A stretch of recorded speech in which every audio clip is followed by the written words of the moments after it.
Okay. Sorry about that, guys. I was on mute and I was sitting here like an idiot saying, like, can you guys hear me? Okay. Reggie will be on in a few minutes. Thanks you guys for tuning in. Princess Nolan, New World Order, Trey Green, King Solomon, SR 187, Jersey Representative. Thank you for coming in. Wydell Senior. Yeah, we'll get some people in, and then we'll get Reggie in, and then I want to ask him some stuff about this KeeFD stuff. So, but anything that you guys want to ask him, of course, feel free. I'm here to check it out. Thinking of creating a podcast. All right, April, thanks for joining. Jimmy the Silk, thanks for joining and coming in tonight. Daryl Mason, it's fine. Everything will come out when there's a plea deal or a trial, but I don't think there'll be a trial. DJ Coma, thanks for coming in.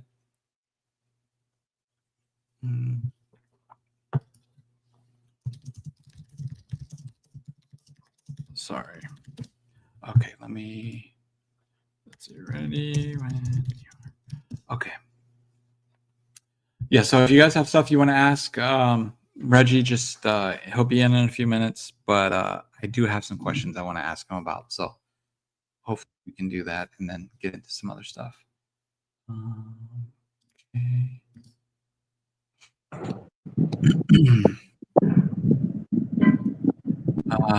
Trey Redding, thank you for coming in. Yes, today is the anniversary. Good reminder. Today is the anniversary of the Machiavelli release, which next year will be 30 years. So hopefully they'll do something next year for it, but we'll see. Let's see. Birmingham checking in. All right, Tony Simpson, thanks for coming on. Is there a possibility that KeeFD would get the death penalty? No, he's too old. He's too old. Okay. What up? Oh, there you are. Welcome back. Yes, sir. What's going on, Bomb First family? How y'all doing today? What up, Jersey Represent? Okay. It's the anniversary, Reggie, of the Machiavelli album. Okay, November the 5th. Yep. And then Snoop, if you remember, was the next. The albums came out Monday or Tuesday? Tuesday, right? Every Tuesday. Yeah. Every Tuesday. So in 1 week it'll be The Dogfather. Oh, okay, the 12th. Yeah. Yep. Yeah. Yesterday was the 5-year anniversary of something special. Was it? What was it? In the same realm that we're talking about, albums and whatnot, or in something else? No more clues.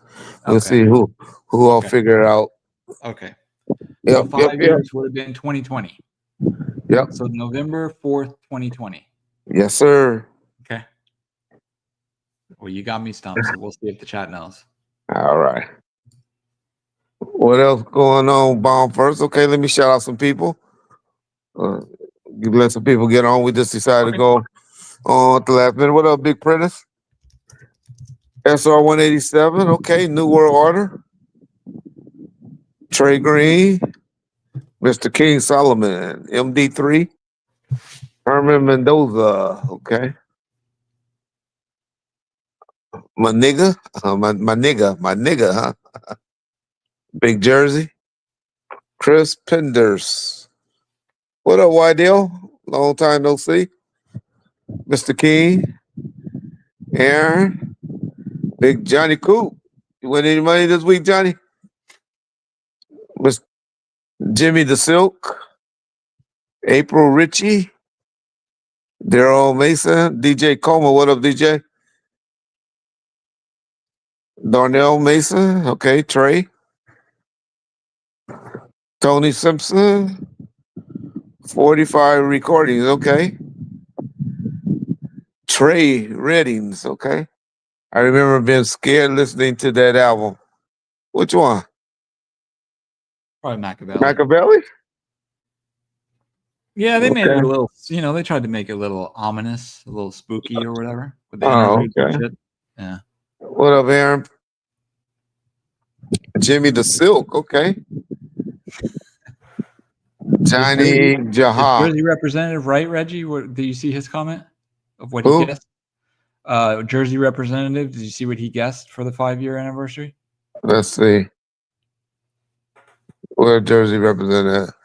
It's Let a me little, see. yeah, it's a little bit Let me up. go back up. Just tell me what he said. He said Is COVID it happened possible? 5 years ago. Huh? He said his guess was COVID happened 5 years ago. No. Okay. But he's hot. Okay. What's No, I was shitty. I didn't catch COVID until December 21. No, it was 2020. Oh, it's 2020. December the 9th is when I went in. Or was it December the 5th? December the 5th when I got sick. December the 9th. That's when I went in. They are brothers. Mr. King, okay. Johnny, what up, DJ AG? Okay. The election, okay. Something big did happen on the election. On that election. Oh, so was it the 5th? Oh, was it the 4th? Okay. Was the election of Donald Trump on the 4th or the 5th when he got beat? Let's see. I might got my wrong date. It might be 5 years today. Election day, but let's take a look. It might have been the 3rd. November 3rd, 2020. November 3rd. Okay, so it was the 4th. Yeah. Yeah, the 4th. Yeah. But it's nothing about Donald Trump. So y'all give up? Nobody can guess? Trey Green, what up, Red? Do you have any stories about the producers from the so-called whack? We got a nice interview from Dora Harper. We had if you go back and check out that interview we did with Dora Harper, we did a couple of interviews with Dora Harper. We did one with what's my boy's name? Me Ships. We did one, the guy that did Toss It Up. We did one with everybody except QD3 that was on Machiavelli. Yeah. We did Tyrone Rice. We did a bunch of people. Which is Hurt 'em Bad. I can't think of a DJ, a producer. Was Johnny J on it? I guess we didn't do Johnny J. No. Was he on Machiavelli? No. Yeah, I didn't think he was on Machiavelli. So I think we did. Yeah, we did Hurt 'em Bad. Yeah. Okay. So we got some interviews. Type in those guys' names. You'll see the interviews. The Whack Room was the Whack Room. It was really just, they doing beats. Everybody used to stop in there. They got a nice, what John put up. I don't know. We took it down. Where John put up, where Storm and Gaddafi went in the Whack Room and was just rapping for about, seemed like 5 or 10 minutes, just rapping on a beat, just freestyling that we had posted up somewhere. We might have pulled it down because the state be tripping. Gobi bitch ass be calling snitching, acting like a little biatch, which he is. Why didn't you sign Hussein Fatal? He had left by the end. He had got sent home for the truck thing, and then we did see him in New York around I guess it would be September the 3rd. Would have been about September the 3rd. It might have been the 5th or the 6th or something like no, it had to be before that. Around September the 1st, 2nd, that whatever that week was, we saw Hussein Fatal out there, but he didn't come back. And by that time, I think he just never came back around. Yeah, I don't know what really was the politics with the Outlaws and him. Reggie, what are the Cleabone content you've been promising for years? What I've been promising on Cleabone, okay, well, we put the audio with him and D-Dog up. Me and Cleabone we don't communicate like that. So I know I never promised an interview with Clee. He has a DVD I hear that's about to come out, or a documentary that's about to come out that Dre helped him produce that I hear about Compton. That's supposed to be real good. Respect SR 187. We got love for the UK as well.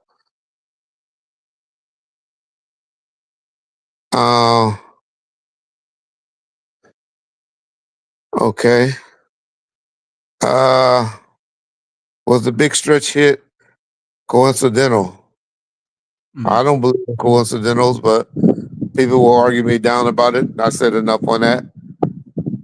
Was Warren Campbell in the white room? No. Warren Campbell around us was mainly a bass player. He was known as a bass player, not a producer. When he was around us, he would just play a bass player, mainly with G1 and DJ Quick. It's mainly, yeah. Why Cleve Bone doing a documentary in Compton? Isn't he from LA? Yeah. Yeah, but hey, Compton got a big name, right? When it comes to this music, he was able to get the people like Dre in now. So, yeah. What up, Rick James? What up, John Rich? Hell, caught the live. Yep, respect. Respect. It looks like King Wop said, remember you said you had an hour of him talking bad about Pyrus on the phone recording? Well, we released that. Yeah. Did we release all of it, or did we release? I don't. We released some things with D Dog. Yeah. Him and D Dog. So, yeah. Here's one, Reggie. Somebody said, what's the problem with DJ Quick? No problem. No problem. He just responded to some things, and I just put up the post of things that I believe he could have been upset about. I don't think he like me saying that. In my opinion, he's I called him a 1A to Dr. Dre, but 1A means equal. You get the same odds at the racetrack. So I think I will have to call him something lower than a 1 or same level as Dr. Dre, but right up there, better than Daz and Battle Cat, in my opinion. I don't think. I honestly, personally think DJ Mustard has surpassed Dre and Quick, but that's my personal opinion, and that's probably just because I'm listening to his current music and stuff, and I only know DJ Yellow hits. I don't know his stuff that didn't hit, but the songs that I heard him hit, I like. So that's all. That's all. But hey, Quick is a Compton legend. Outside of Eazy-E, I don't know. Who y'all think put Compton on the map more? DJ Quick or Suge Knight from the red side? That would be a debate. But I might have to give the edge to DJ Quick on putting Compton on the map. But I definitely have to put Eazy-E on the map for number one on putting Compton on the map. But yeah, somebody said the game. You funny as a motherfucker. You funny as a motherfucker. I call you A-Rod. A-Rod, you ever see that guy peeling there when the black teacher naming off the white kids? He always called Aaron A-Rod. Ronald Kelly, respect, thank you. Oh West. But then I do forget a lot of guys from the Bay because I love what E40 did as well, but they just never blew up because they weren't so independent. Yeah. Coma, okay. Was November the 4th the date you left the prison camp? Man, you be on it, DJ Coma. Yep. Correct, DJ Coma. How that motherfucker John don't know, I don't understand. I don't get it. Show y'all, he just used me for money. Shit. That's all. He just used me to make money off me. But DJ Coma, you got it. My wife didn't even remember that. I had to remind her of that yesterday. 5 years ago, but correct. 40 is low key. 40 is up low key. Y'all, 40 doing great. Not up. 40 is great. That's probably my number. He's in my top 5 as rappers. Uh, DMX, Ice Cube, Snoop, Pop, 40. Yep. St. Louis love. What up? While I fell in love with hip hop, shout out to When I Fell in Love with Hip Hop. That's a good dude from St. Louis. Got a YouTube channel. If y'all go over there and support him, I appreciate that. I just did an interview over with my boy, the Sherrod Show, on some current topics. So y'all get a chance to go check out that little 20-minute, 25-minute interview with the Sherrod Show. I think he mainly do podcasts. I don't even know if he on YouTube or not. But if y'all get a chance, go check that out. I appreciate it. Will 40 end up on Bomford? If I reach out and see 40, my boy Bob Gotti and the Realist have a great relationship with E40. And me and E40 was always cool. I just don't have no contact on E40 right now. I'm a boss 969. He's in my top 5 West Coast. Yeah, you saying West Coast, I'm saying of all. I'm putting him before Kendrick, which Kendrick gonna surpass a lot of people. He's been doing real good lately. He's gonna surpass eventually. But I'm putting him ahead of Kendrick, Lil Wayne. I used to love Lil Wayne. 2004-ish, 5, 6, 7, like that. But then Lil Wayne just fell off, right? Yeah. Go help Suge, ex-cop. I have no more connections in law enforcement on Crown. Hadn't been a cop since 1995. But you know what? Suge can go put a fucking fork in himself. Fuck Suge Knight. I finally done said it. What happened? Nothing. I just been thinking about a lot of shit. Okay. Fuck Suge. You haven't heard from anybody who talked to him or anything? No, nothing negative or nothing. Nothing. Gotcha. Nothing. He been kind of quiet. Yeah.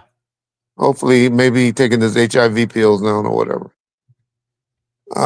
Yeah, fuck Suge. Maybe working on getting his vision back or something. I don't know. Let's see. Did she get along with South Central Cartel? I believe so. I think that was more Big C style in there, and that was cool. Are you a Great Street Crip? No. No, 313. I just got in trouble with a few guys that dealt with Great Street. Reggie, let's talk about this. Crown says, "Wow, Suge made you part of hip hop." Wow.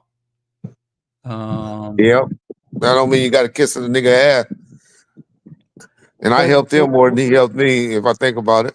And that's what I wanted to talk to you about. What do you think about the misconception or just the opinion of people that say, because you worked for somebody, they say the same thing about me. Oh, Suge put you in or whatever. But everybody that worked for him did a job. You appreciate the opportunity. You appreciate the opportunity because anybody could got that position. Yeah. You know, he probably work at Crown, probably work at Walmart. So he do that mean he owned the president of Walmart his life? No, he gave him opportunity, you got paid, and you did what they asked of you.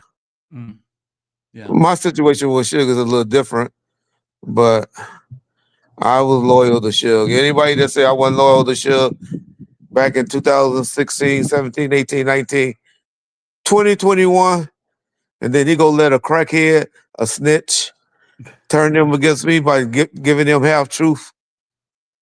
And somebody can turn against me like that? No, fuck you. Fuck you in your ass. Yeah. Reggie, what's your top 3 rappers of all time? I just said it. Well, I said top 5, huh? So top 3 would probably have to be Snoop, Pac, and Cube. Top 3. In no particular order. I got something I want to ask you, Reggie. Okay. What's the latest on Keefe D or his lawyers trying to do some sort of get stuff removed or something? Did you read that about how? Yeah, Mike Dorsey posted that up. You posted up in Murder Rap so people could see it. He wrote something on the Murder Rap page. Okay, let me go check it out. And then And so, I mean, y'all gonna hear a lot of motions. Keefe D and his attorneys gonna be trying to throw up to get stuff thrown up against the wall. But that just showed me right there he's fishing, because the things that they trying to get dismissed or say didn't happen. Those are long shots. And if that's what you're gonna come out of the cage throwing, well, yeah, we'll see. But I'm one that always believe you throw a lot of stuff out and try to get the no's, because people just can't keep saying no, no, no, no, no to you. And I believe judges like that. They keep shooting you down. No, no, no. They're gonna eventually say yeah. And so maybe they'll say yeah to something you really want. You get the paperwork yet, John? yes, it's up there. Yep. All right, go ahead and read it until people know what you're talking about. Okay, it says a new suppression motion adds yet more intrigue to the Tupac murder case drama. Keefe D's lawyers have reportedly filed a motion to suppress evidence gathered during the raid of his house that occurred about 10 weeks before his arrest for Tupac's murder. I suspect we'll see a number of other motions to suppress evidence, like his multiple confessions, his book, etc. They're probably long shots, but they have to at least make an attempt. The trial begins in about 3 months. So my whole point is that there got to be some bullshit, right? But see, I keep telling y'all think just because R.J. Bonds or Gap Tooth or people like that done reported stuff, that y'all know everything. What did we hear? What have we heard that was found in Keefe D house in that raid? Because I was telling him before the raid happened, they coming. I think it was some bullets or something like that was supposedly been in there. But I even said then, Yeah. but those bullets have been found in there for something that killed Tupac to still be in that house. Keefe D have to be the dumbest motherfucker in America, because Keefe D house had been raided before that two or three times.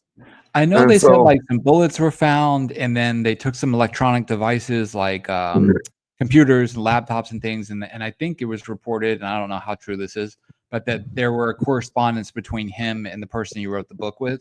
So things like that. But I don't know in particular. Obviously, it could be that. It could be that probably the most thing that they're trying to get, the back and forth with him writing about stuff in the book, just to show that's probably what they're trying to get thrown out. The correspondence back and forth between him and the journalist or the writer of the book. So that makes sense, but yeah, that just show y'all.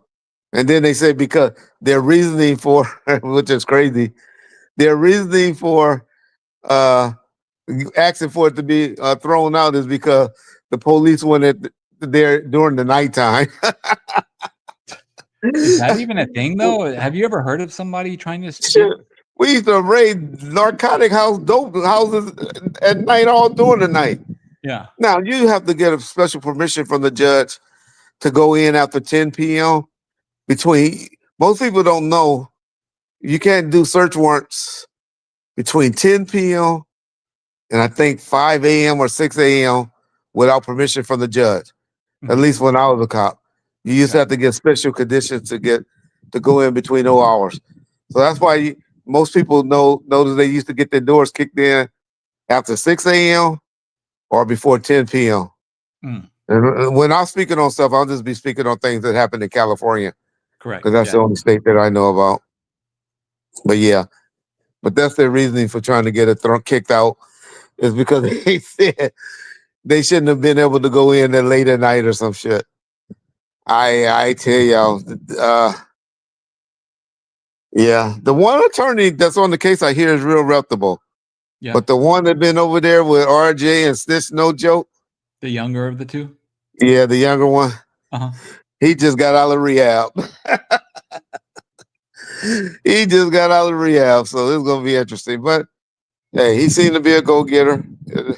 It'll be interesting. But for him to even be dealing with people like Snitch No Joke and all of them and RJ, that show you that he's fishing for some fame. Reggie, any Coolio story? Only Coolio story I have, 24 Big Coop, is it was surprising to me In 1996, he beat who out? What two biggest songs in 1996 were there in hip hop, rap? Okay, I know. I can name California Love it. and Gangsta Paradise beat out Tupac for MTV Song of the Year. That would be the only thing I can know about. Was it California Love or was it Tour of America's Most Wanted, Reggie? No, it was California Love. Okay. It was California Love that he beat out at the MTV Music Awards. Gotcha. But you had stuff like Bone Thugs had some good songs out. Yeah. The Fugees was hot. The Fugees was hot, but I don't know if the Fugees was 95 or not. But yeah. Yeah, so that's the only Coolio story that I have. Yeah. Spurs going to win tonight. Spurs looking good, huh? Wembley looking good. Wembley is a freak. I told y'all, if any of y'all was bedmans, who did I tell y'all at the beginning of the playoffs to go for? I told y'all to go for the Dodgers. Boy, the Dodgers was lucky. You think Fugees was 96? Fugees was album actually came out 95 that was big, but 96 was when they were making a noise, touring and everything. That's when they were touring. But I bet y'all look up today, John, for me. No, if y'all know when that album came out, it was 95. You want to know what's interesting is the Fugees, the Score album, which is the one you're talking about. It came out the same day, if I'm not mistaken. All Eyes on Me came out February 13th, right? Okay, yes. Yeah, the Fugees came out the same day in 96, February 13th. Oh, okay, so people were right. People said 96. Yeah. But the singles, y'all got to remember the singles used to come out back then 3 to 4 months. And they used to sell the singles back then. Yeah. And so I'm sure whatever was their big song came out, just like on California Love. Yeah. I bet you that single will started selling, 95 sometime. Yep.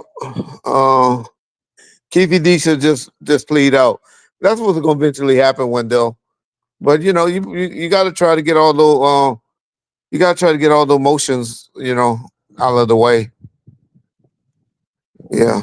So at the end of the day, what you're working with before you plead out, you just see like what's against you. Shit, hope for something. Hope for the judge to do something. Yeah. Everybody takes shit to the end of when you negotiate a car. You don't just come in with a car and be like, all right, what you want for the car? Yeah. You wait until you about ready to get up, then you be like, all right, okay. They don't want the lowest they're gonna go. Mm-hmm. Yeah. Okay. Fugees LA came out October 95. Yeah, to be honest, albums don't drop like they drop now.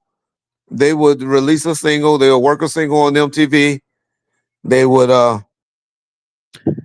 drop a single out in the stores, and they did that because that's how you get your pre-sale orders, and that's how they will get time for the warehouses. And it's a lady by the name of Violet Brown. If y'all ever know about her, she ran one of the biggest. She was a buyer for one of the biggest stores out. I think she was for warehouse at the time, and they have Sam Goodies and all of that. Best Buy, Circus City was real big back in the day, and Target and all of that. That's how they would, forecast. Get the forecast. Yeah, for what's shipped. Gotcha. Yeah. Was Tower big out here? You guys had Tower Records out Towers here, right? was big. Sam Goodies was actually the small ones out here. Okay. But Warehouse Music was big. Circus City was big. Yeah. Best Buy was big. Target. Which one used to make you will only sell radio friendly songs? Either Walmart or Target. They just did. Yeah. They had to have a name for it. I forget the name they used to have for it, where they wouldn't let you put no cuss words. Huh. Yeah. I don't know why anybody would buy that. Power. Yeah. Oh yeah. You got. I think it was Target that wouldn't let you do any cuss words. Okay. It was one of them that wouldn't let you do any cuss words. Yeah. Yeah, but they were so big. Ooh, that's right. Jesse Garcia got it. It was Kmart. Oh, okay. It was Kmart. Yeah, Kmart. But they would just take the songs and reverse the curse words, right? It's not like Now they they. would just blank it out. They would blank it. Okay, just blankets. Yeah. Okay. Yeah, Kmart. Walmart wasn't big like it is now. YouTube, Rabbit in the 90s. It was Kmart. Kmart was your biggest stores. Your big stores. Kmart and Target was big back then.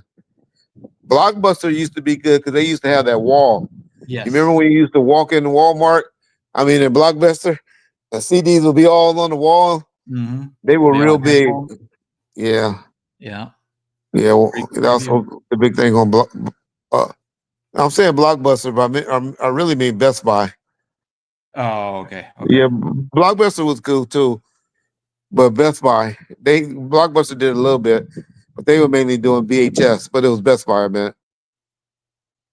Is it crazy for you as long as you were doing the death row thing to now be in a world essentially where there is, I mean, they of course websites sell them, but there really is no use for physical copies of anything.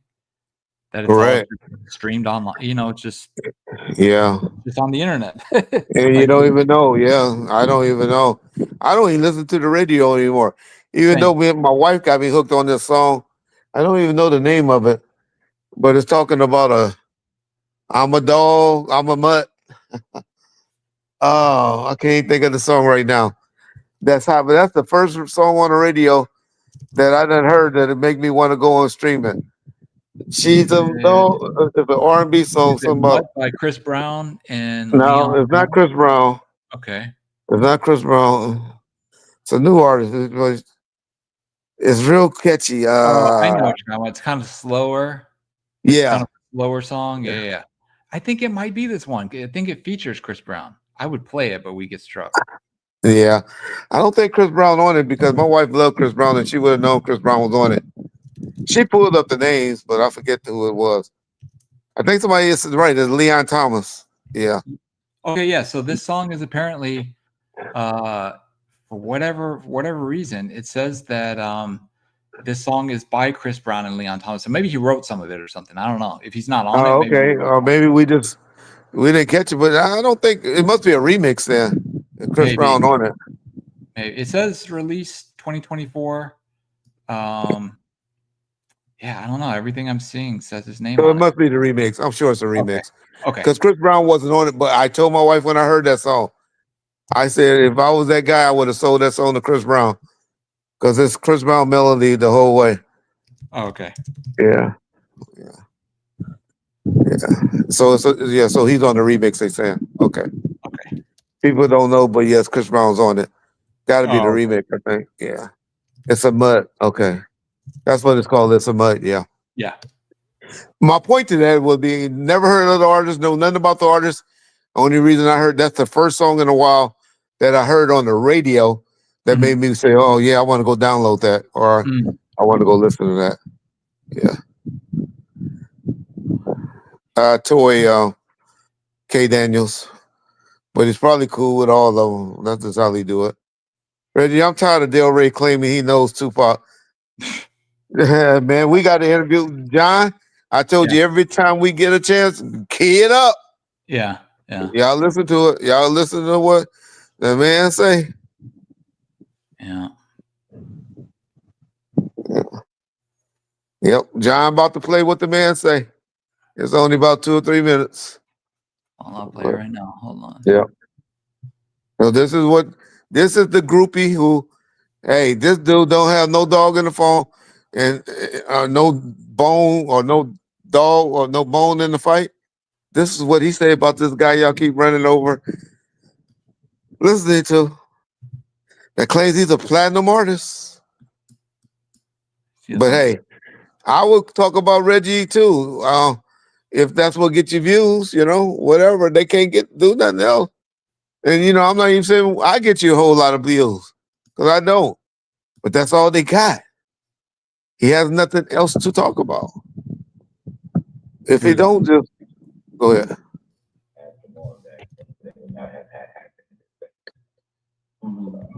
Now, one thing that I wanted to ask you, there was a guy named, let me get this right, Delray Richardson. Do you know what that is? Do you know what that is? Oh, yeah. I know that. Okay, now he had said that I don't know how he would come into this, but he said that he co-produced that song and that he actually wrote. Is that true? Tupac's probably rolling over his grave. Del Rey got in it because he knows G, the guy that got this track with, and then I think he put his vocals on it, probably registered it, one of those situations. His vocals and stuff, but the beat was already made, and none of his lyrics were happening. He wasn't around properly. I heard about the stuff that he has been doing. I couldn't come to speak on it. I said, "What's the truth is the truth. Like, what am I gonna do?" It's cool. You asked the question, so I guess more people are gonna ask. But he's just a guy that came for the ride. So that's he was there. He knew the business aspect. He didn't. He wasn't really on top of it, bro. I'm the one that controls that record. G and I do the music. So the same beat that we had, the original beat, is just gonna hold the tight. Oh, okay. So back in the day, like a 5, so and we did that. It wasn't no sample from anywhere. That was on sample. They already just dropped it. Yeah, he just dropped it. See what's going on here. See it, man. So this is what's going on, y'all. Do it all. So what the groupie does is the groupie likes, he one of those that sit around with his camera and he runs the court because he's a con man and sue everybody. And so he goes and sue people and run the court and all of that.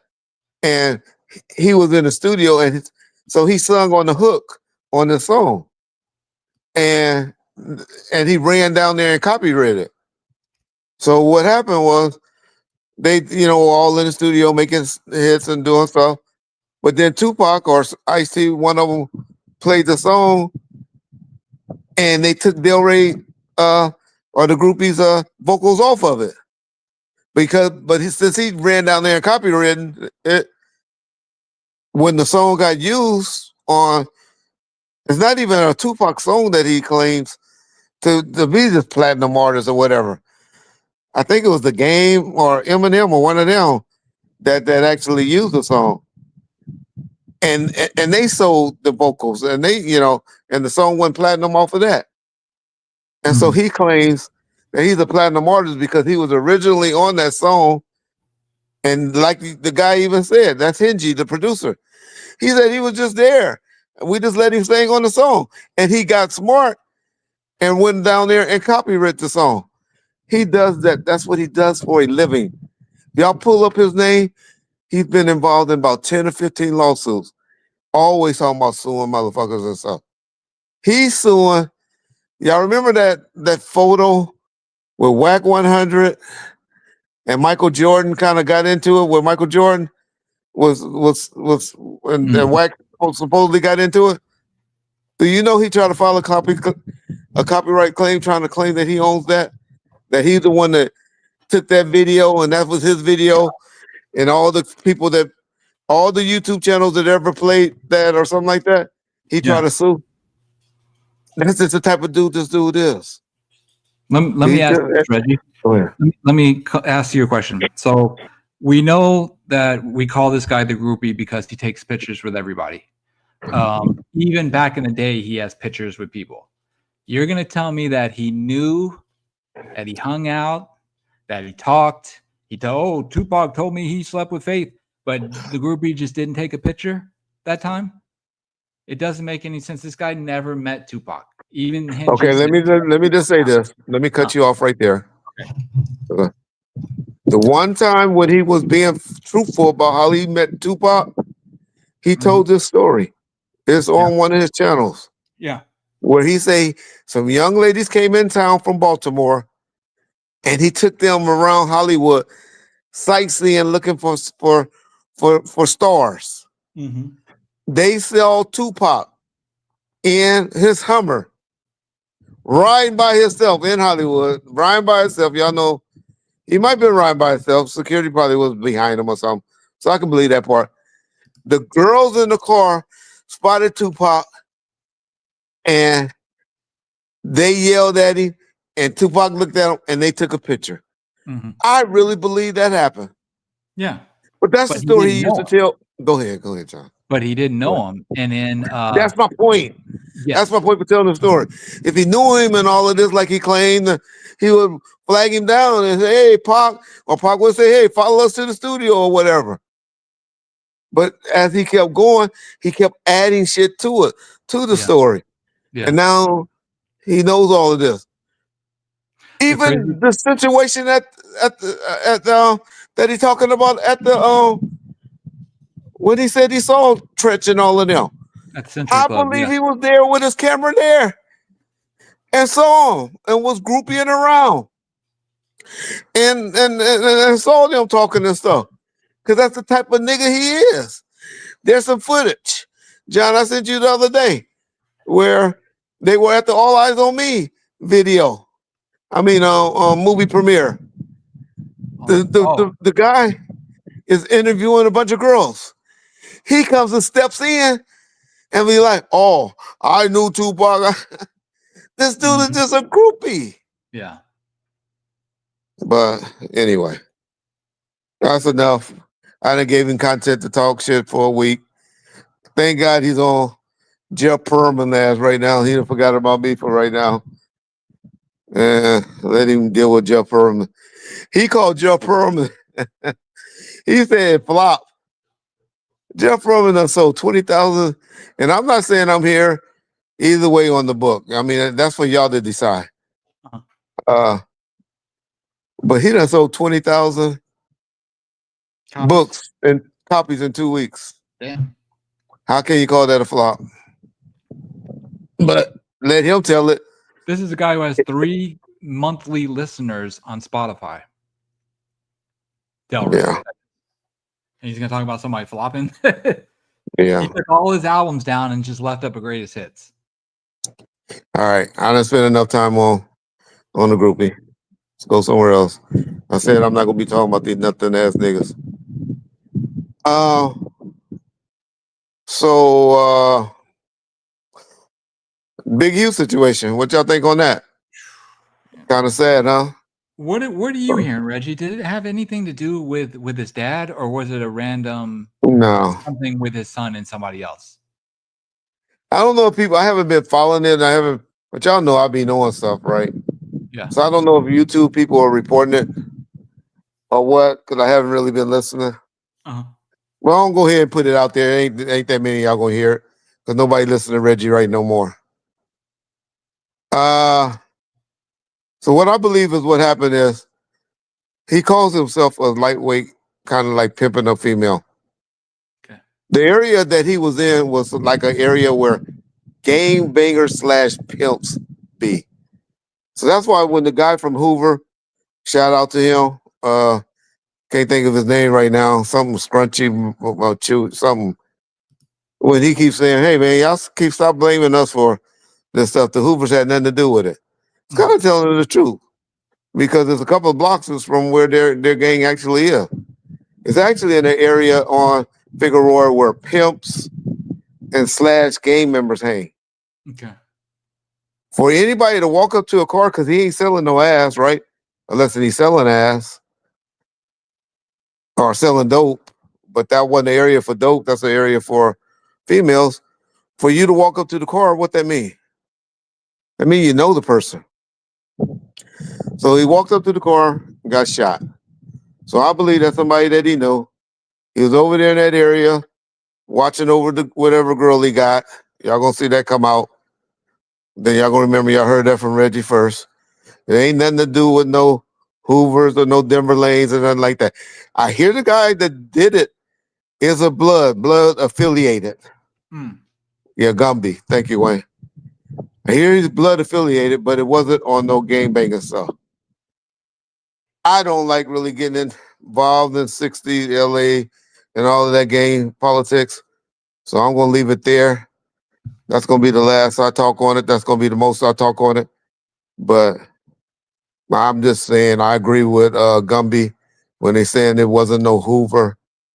And because the guy from 60 thing. And it definitely had nothing to do with because they were Big U son or anything like that. It wasn't about no, I can't even say that. Why the person did it, I don't know. But it definitely wasn't behind no gang stuff like that. So I'll leave that there. I know. Well, should I put this out there? This guy and Big Hugh wasn't that tight. This particular son. Mm. This son, have I know of a situation where he was about to kill Big U, or wanted to, because he was kidnapped because of a debt that Big U owed,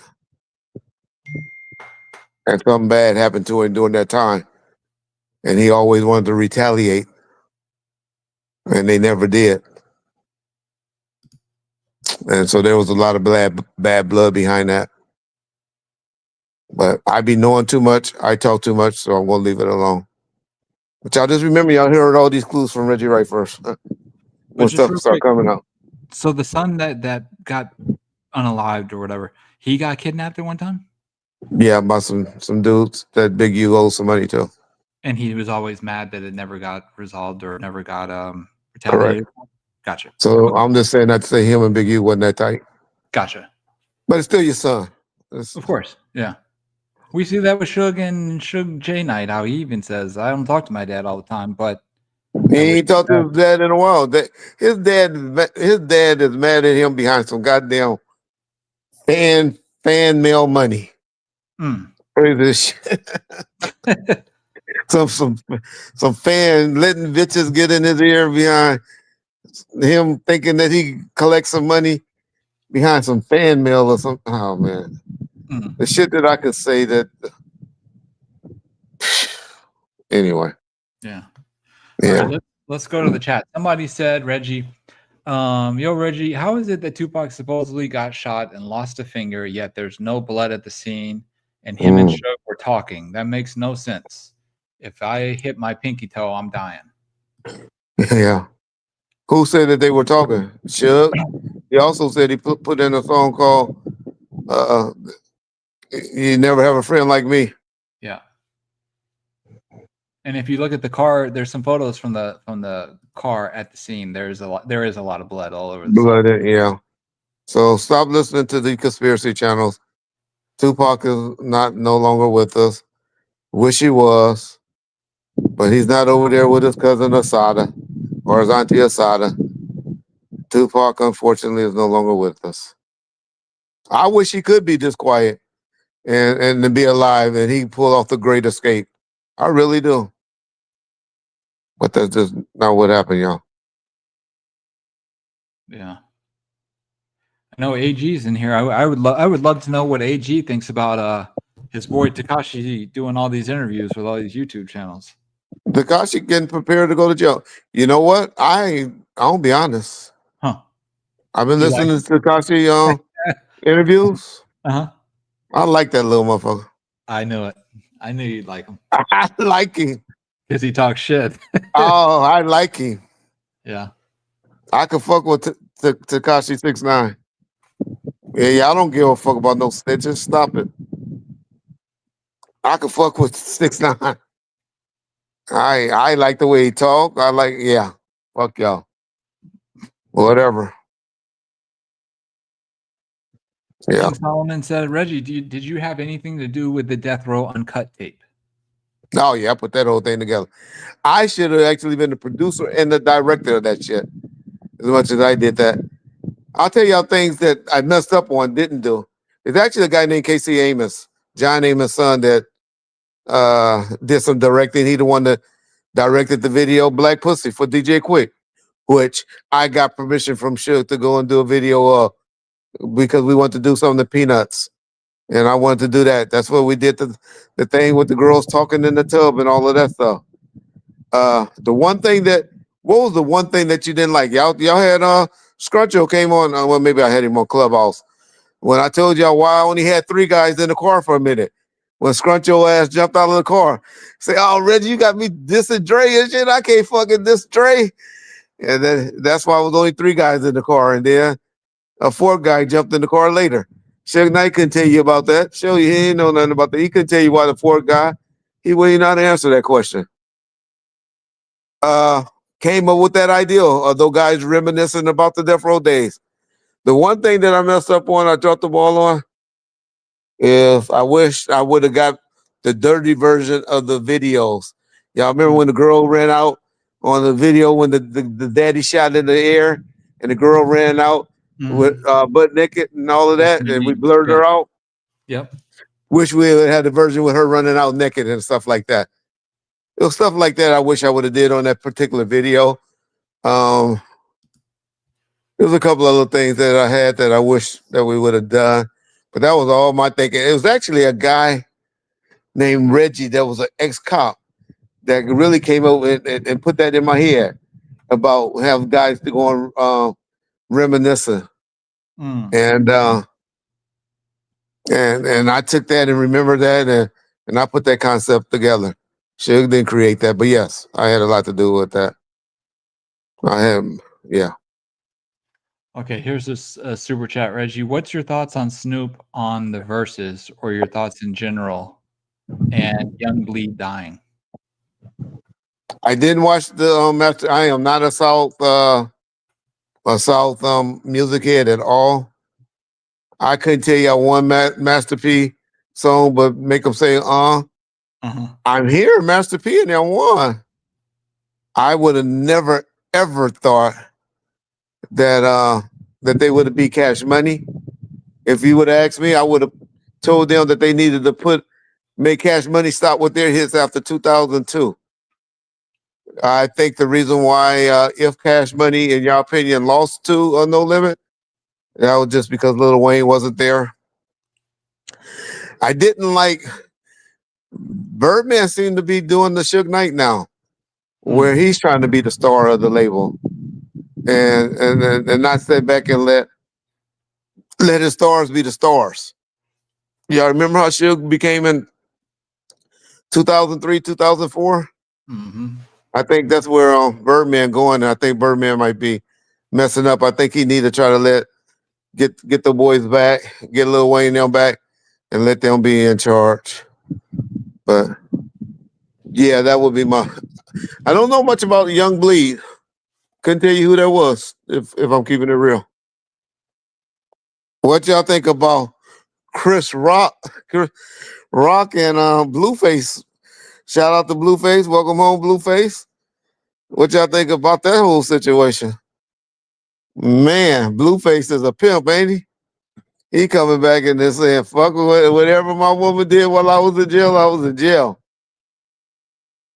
Let's go make some money. Could y'all do that? After y'all seen another man toe in y'all woman mouth, would y'all go back kissing on her? I don't know. I don't think I love money that much. But shout out to them.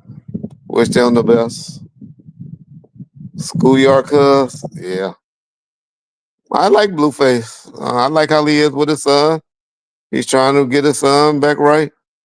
But hey, I guess Christian is gonna make the money. I guess she gonna make the money for him. It's gonna be interesting. I hope he don't get him violated though, because she's the type of chick that get you violated. Cause she's too wild, especially when she get that alcohol in her. So hope she don't get him violated. Blueface entertaining, gotta give him that. Yep, he is. He's Blueface. He's a pimp. Nigga's a pimp. What was he in jail for, or prison, or whatever? What was he in for? Mainly a violation. Okay. If you remember, he got into something in Las Vegas. He got into a fight or a shooting or something in Vegas, and then he was on probation out here. Okay. And then so they got him on a violation. Do you have anything to do with the album Dead Man Walking? Yes. If so, what's your favorite track? I don't remember none of that shit.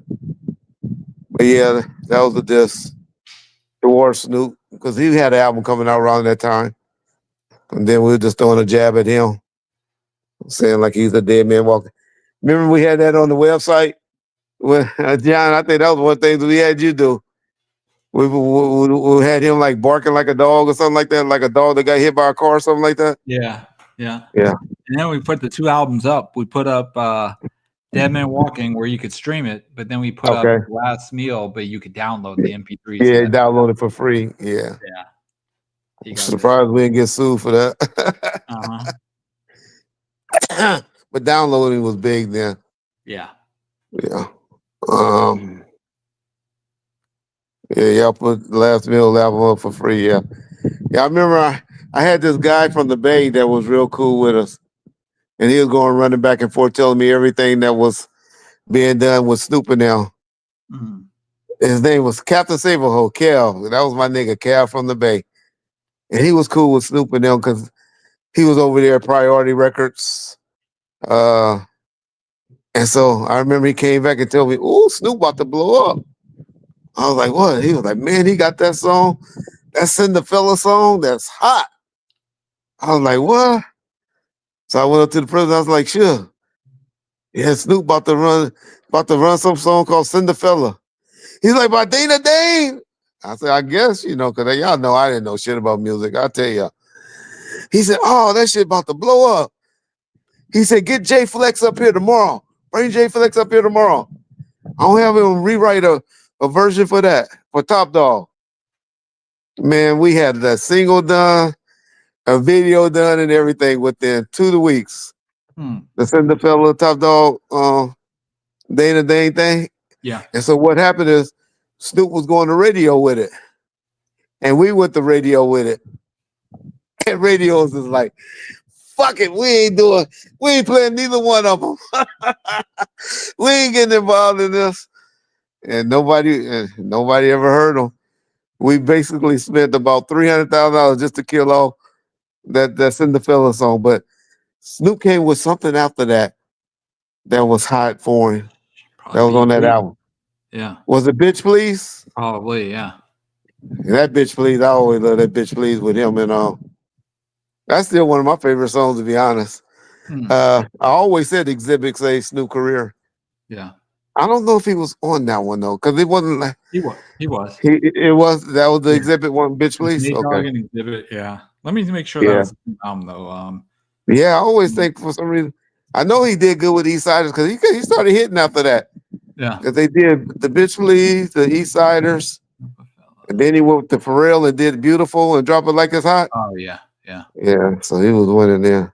Did you, not you so much, but did Suge ever say anything? Because you've told me this, but Snoop also alluded to it too, that at the end of his death row career, so to speak, he wanted to leave because he said, "Oh, I was being disrespected. They thought I was washed up." And you even said you thought Snoop was done, and that's why you didn't really put him on game. But we didn't want him to go. We didn't want him to leave. But did he ever say like, "Damn, I was wrong about Snoop" because of the bounce back, or do you think that was what happened? Was and I always said this: Suge got dropped. Interscope dropped us for making $1.5 million a month, and Suge, it was a guy named Paul Marshall was the attorney, and that's what kind of Norris was kind of running stuff then too. So they went and got a deal with Priority Records, Brian Turner, but it went from $1.5 million to 300,000 or 350,000, something like that a month. But it went like 3 months where we couldn't pay nothing. I mean, shit, it was bad. Just no money. And Snoop didn't get his 50,000 a month that he was supposed to be getting. And then that's when we heard he was in the studios dissing and doing stuff like that. Okay. Talking about he wanted to be off and all of that stuff. Yeah. And so in between that time. So quick intervention. Did he know about the issues with the label? That's what I said. Yeah, he didn't know. He didn't know. Think, fuck it, they're not paying me. No, he just took it like that. He didn't know. Nobody communicated that to him. So in his mind, he just thought, "Oh, they're just screwing me over now. They're not even." Yeah. Okay. And I remember, and that's when he brought the blue Hummer up to the office. and another car. He dropped cars off, and then that's when we knew he was trying to break away. Okay. And then that's when he sued Sharitha. He Mm. sued Sharitha to get out of his management contract with her. Yeah. So shit just started going downhill. Damn. But in fairness to Suge, and I think Big C Style always fucked us on that. Yeah. Suge off told me to tell Big C Style to get word to him. Well, this was after the third album with Master P or something like that was done. So this was a little bit deeper. This was a little bit further down the line. But Suge did tell me to have him offer $1 million to come back. I don't think Big C Style ever told him. Yeah. But because right after that same week when we offered that, another diss song came out. Like I think that Big Old Whale Sitting in the Cell one came out. And then that's when I went up there and took the guys up there to Universal. And because that's what we was really just going to talk to Snoop. We wasn't going up there to, to try to trip, just to, to talk to him. And that's where he got disrespectful and he got slapped. Yeah. Did Death Row and Luke really brawl in Atlanta? That's what I hear. I wasn't around there, but that's what I hear. But I'll tell you the story, a follow-up behind that. Did Luke come out on top? Always hear from Luke in various interviews. Luke made it sound like most of Death Row people went to jail, as I always heard that particular night, but I don't know. But one thing I can say, in 1995, the Super Bowl that was in Miami, by that time, Suge and Luke was back cool. They did a party together. At the Luke had his own club that was nice. That was the first club I ever went into, where you go in the club and they had a room with gurneys, where guys was laying in there getting blowjobs and stuff, just laying down on the gurney at Luke's club. But the next night, that Saturday night, that Sunday night, we went to we had a spot. It was like a combo. Whatever Luke's label name and Death Row was giving a party together, and that's when the girl got killed. When Luke threw the girl off the stage, and somebody tried to shoot somebody and got killed. And I was lucky enough to get Snoop and them all. I was glad he threw that girl in the audience, because that's when they started fighting. As soon as I was getting them off the stage, me and my boy Fred Reynolds, we was getting them back to the limo. As we was walking out of the door, a bunch of gunshots and something, found out somebody got killed in there. The guy ran. The guy literally ran as I was getting Suge and Yo-Yo in the car, because Yo-Yo and Suge they hooked up out there that weekend. And he tried to jump in the car with us. And I had to pull my gun on him and get the dude out of the car. And then he just took off and ran. But yeah. All right. Yeah. Somebody said,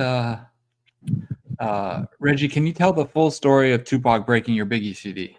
Well, y'all kind of seen the footage. There's some footage out there with me and y'all can see the CD on top of the bulletproof vest. I was looking at that footage the other day. It was when we was at One Stop Auto, and I had Rock Chisholm was driving in front of me, and I kind of ran in the back of a Rock car and messed up the front of my Lexus. I had a red Lexus, and so they were clowning, and that's when y'all hear Pac say, "That nigga probably ain't got no driving license. He just show his badge when he get pulled over." There's some footage. Maybe John, if you can try to find it right quick, you can play that. And then, but then if y'all see me when I'm in the car, in the trunk of my car, I'm showing them the bulletproof vest and all of that stuff that I had just bought and purchased and was gonna give to everybody. And that's why y'all, the one time that I know of, y'all see what Pac had on the bulletproof vest when he did the interview with Luke or down in Vegas, because he had just got it. That's where that's the only time I ever seen Pac wearing the vest. That's the only time, and that was just because he just got it. It was like a new toy. But anyway, So I think I had just got the Dog Pound CD or something. I think it was the Dog Pound CD. And I was taking the CD out of my changer because you used to have the CDs used to be in the back in the trunk of your car. Mm-hmm. The CD changer.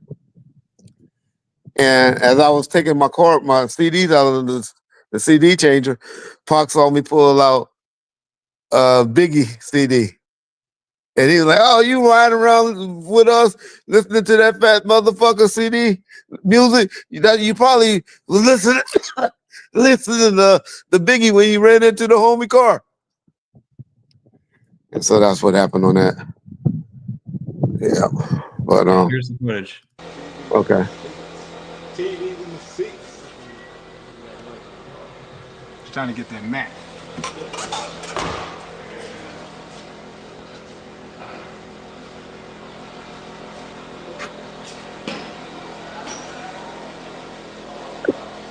Bump.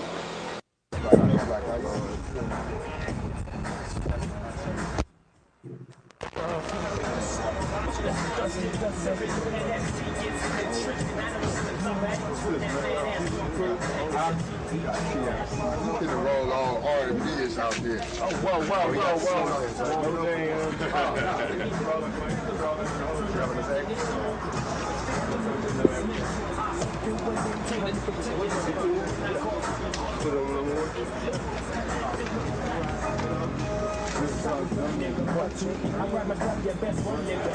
Who was filming this, Reggie? Do you know? I don't know. There's somebody who was hanging around, following us around. Okay. Can't get with the program, stay the fuck away.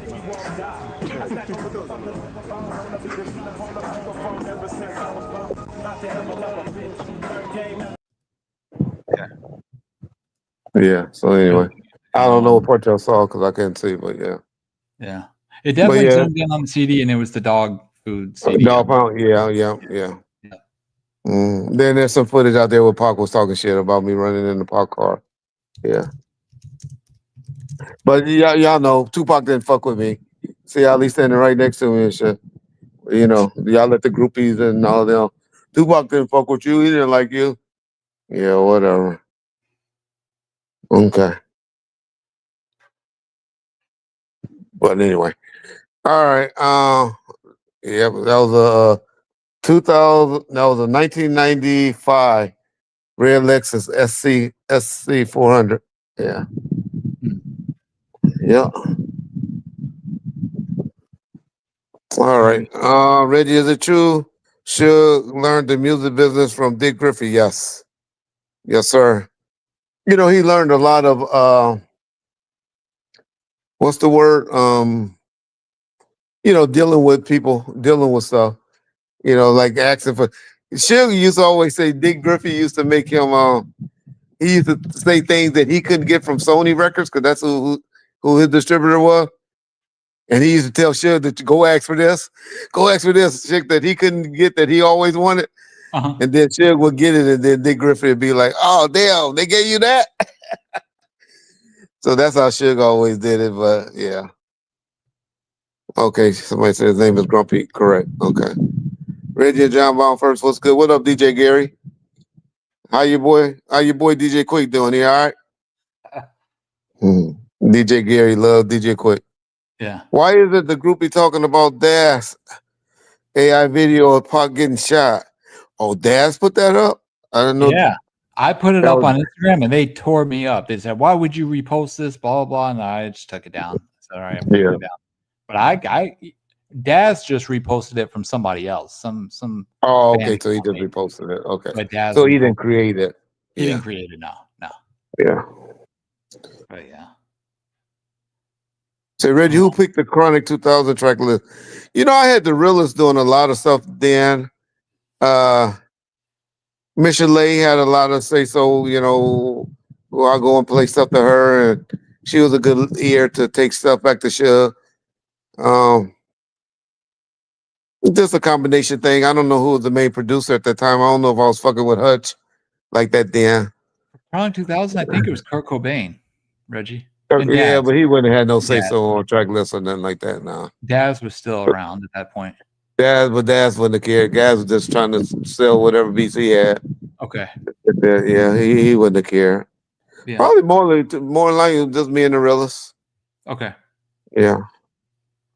Yeah. We got a Where super chat were here you to around when Snoop Dogg filmed the movie Smoke Fest? No. Well, we did that one video, the one where he was with the girls and all of that. That was on the dog food tour. A lot of that footage, Reggie, was the home footage that Snoop put out in 98 or 97. Yeah, but we did something where we did where he was in there with the girl, The Asian girl. yeah, but that was mainly for supposed to be in that soundtrack, not that soundtrack. That what they used to call the ones where you only put like 4 or 5. They used to have a name for that. We was about to EP? do on Snoop. EP. Yeah. We was doing for the EP of Midnight Love and all of that. Oh, you I mean thought the that's what a lot. hotel, the shoot 'em scene, right? Yeah. Okay. I thought all of that was done mainly for really Midnight Love. That's what it was really done for Midnight Love. A lot of that stuff came. Yeah. But I think Reggie, he's you talking should. about like the home camera footage. You guys used some of it in Death Row Uncut, where Snoop was in the hotel room with a girl or whatever, and then Snoop put out a whole. Well, that was the one where I was dissing him, where I put I found when he was having sex with the girl from a Japanese girl or somewhere. Exactly. They were either in Australia, Japan. Yeah. Somebody that gave me that footage, and I was just really trying to mess up his marriage there. Yeah. Mess up his happy home. Damn. Yeah. Snoop said that was a movie he was working on. Okay. I think that it was really done doing that Midnight Love stuff is when we was doing all that movie scene stuff. But that's when shit was breaking up, was going down. I remember that sex scene with him and the girl on the Midnight Love. And it was another song that came up, Midnight Love. You guys used it as the Head Doctor music video for Dead Man Walking. Yeah, but that's just because we had other footage, but it was really for something else. Okay. It was for because he wouldn't have been filming for us around that time. I'm telling you, it was for that Midnight Love. It was that song, Midnight Love. It was an intro to a Midnight Love, is what it was supposed to be for. Okay. Yeah, because that's also the place that we filmed. I remember we filmed that video shoot. Was also the place that we filmed the Tupac with the boy when he was mad. I ain't mad at you. Bokeem, was it Bokeem? Oh, yeah. That was the same location. That was the same location. It's this hotel that's right across the street from a park, a big old park where a lake at is in LA, downtown LA area. Mm-hmm. Yeah, but anyway. One of those big parks downtown LA where they got a big lake at, be a bunch of ducks and shit like that flying around. Oh, it's a hotel that was like right across the street we used to park at. Yeah. We used to tape at all the time. Somebody said, how did the Eazy tribute concert come about in Cleveland? Pac was there and Dre was supposed to be there. Dre wasn't there.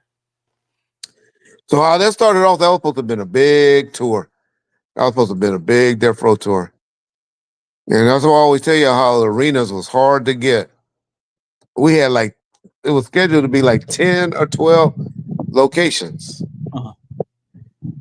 But what happened was Snoop caught a violation. Well, not a violation. Snoop was out on bail, but his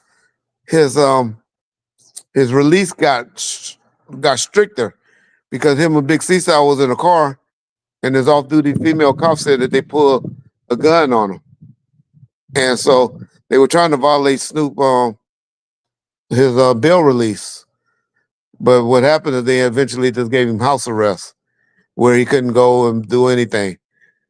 So once Snoop got pulled out, and then Dre was on probation, Dre really probably didn't want to go no way, but we couldn't get him permission to go. So all that really was able to go was Pac.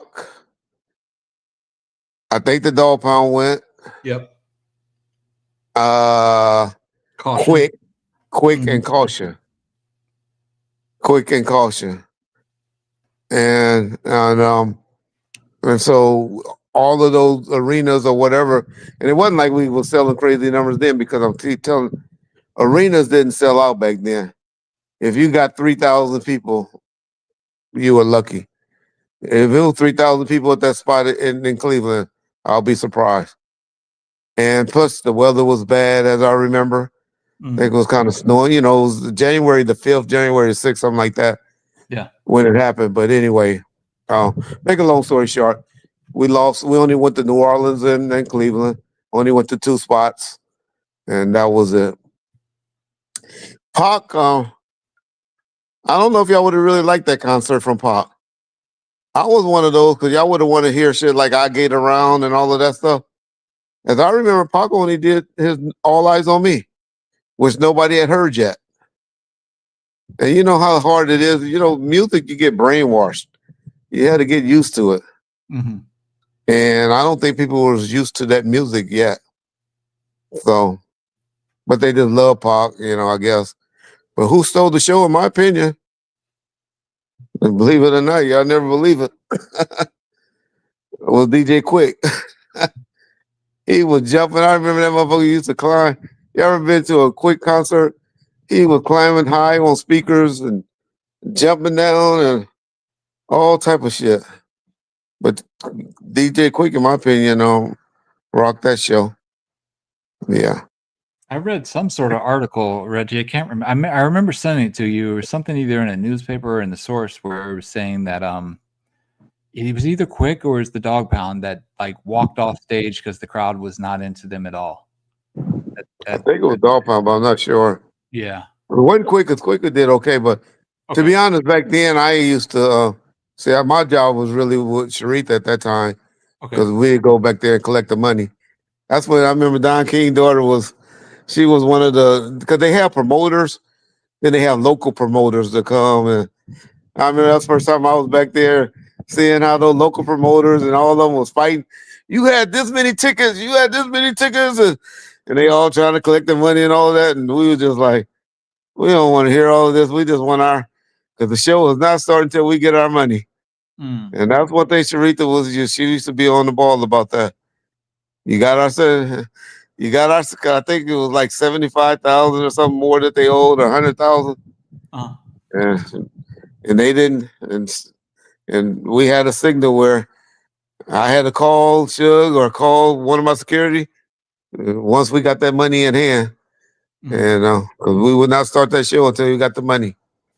But they will always tell us we good. It usually always be something with the promoters. Something always with the local promoters fighting over getting the money. Because you mainly get paid from the arena and all of that stuff. But that's why you don't like the concerts, because I'm telling you, the arena get paid, the security get paid, everybody get paid before those promoters and then the artists get paid before those shows, before all that money get released. I'm sure it's a better, sophisticated more now because, you know, you're not waiting for walk-ups. Everything is done online. But yeah, it was interesting back in the 90s.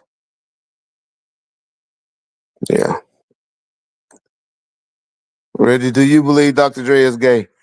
I seen the video from these past days. I always said no. I always saw him with a bad red bra. I know, you know, Michelet has always said that. And he always had guys that lived with him. But I don't believe that. No. I don't believe he's gay.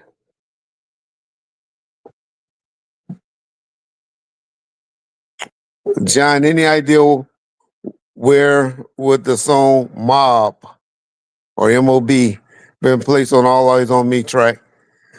Listen if it had been mastered. Yeah, no idea. I have no clue. Mm-hmm. That would be a question for like Edie or Yasmin or somebody like that. Yeah, Yasmin didn't have no say so on the music like that. Yeah, that would have just been Pac. But really Pac, and whoever mastered the album, either Quick or Dre. Whoever mastered the album. And all about, or Bernie Grumman's, the people that decide how much time was left.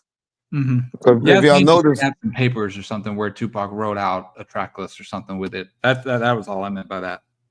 yeah. You know. If y'all don't know, a lot of you ever wonder why there's songs that be on cassettes that didn't make CDs? I know I mentioned this before to y'all. Teresa, give me some of that candy before you leave. But do y'all know why? Well, cassettes can hold more music than CDs. The mastering facilities after it used to be the 58 minutes or 53 minutes or something like that. They won't guarantee the quality of the CD after so many minutes. And so that's why y'all notice some songs made it on cassettes that didn't make it on the DVDs. Just a little history from back in the day. Even though I guess that don't mean anything now because now they do, downloading and all that stuff. Well, yeah. Fado had the best verse on MOB, okay. Mr. Lee admitted she lies, Andre. I'm pretty sure. Women scorn, women scorn. Hey, Reg, what's Suge's? Hey, Reg, what's Suge's favorite show in the 90s? I'm not sure. He watched a lot of mobster movies and stuff. He loved watching stuff like that. Goodfellas, Casino, stuff like that he was big into. I'm sure everybody had to love Scarface back in the day. Everybody loved Scarface back in the day. Well, don't know his opinion on New Jack City. Do you think he used to run his company like a mafia, Reggie? Like Nate Dogg said?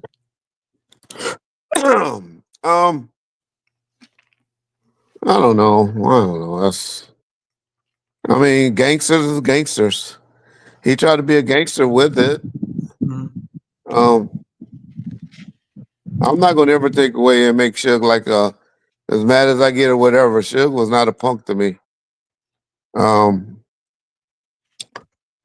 Some guys will say different, that he only bullied this guy or bullied that guy, but I've never seen him back down from, a fight or anything like that. And I know when he get mad, he'll go to, to other means. So I don't know. But I didn't see Punk in him. Reggie, go get Death Row from yeah.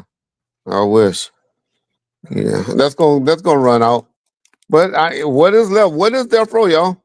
Let's think about it. Let's really talk about that. What's left at Death Row right now?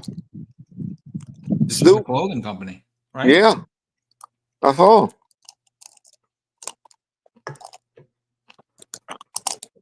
Crazy. He is signing new artists, though. I just don't know anything about these artists, and I don't want to say they're bad because I don't know. I haven't heard them.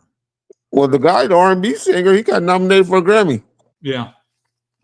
And there's a girl they pump up a lot, Jane Hancock or something like that. But I even saw he just recently he signed somebody new that he was all hyped up about. So I don't know.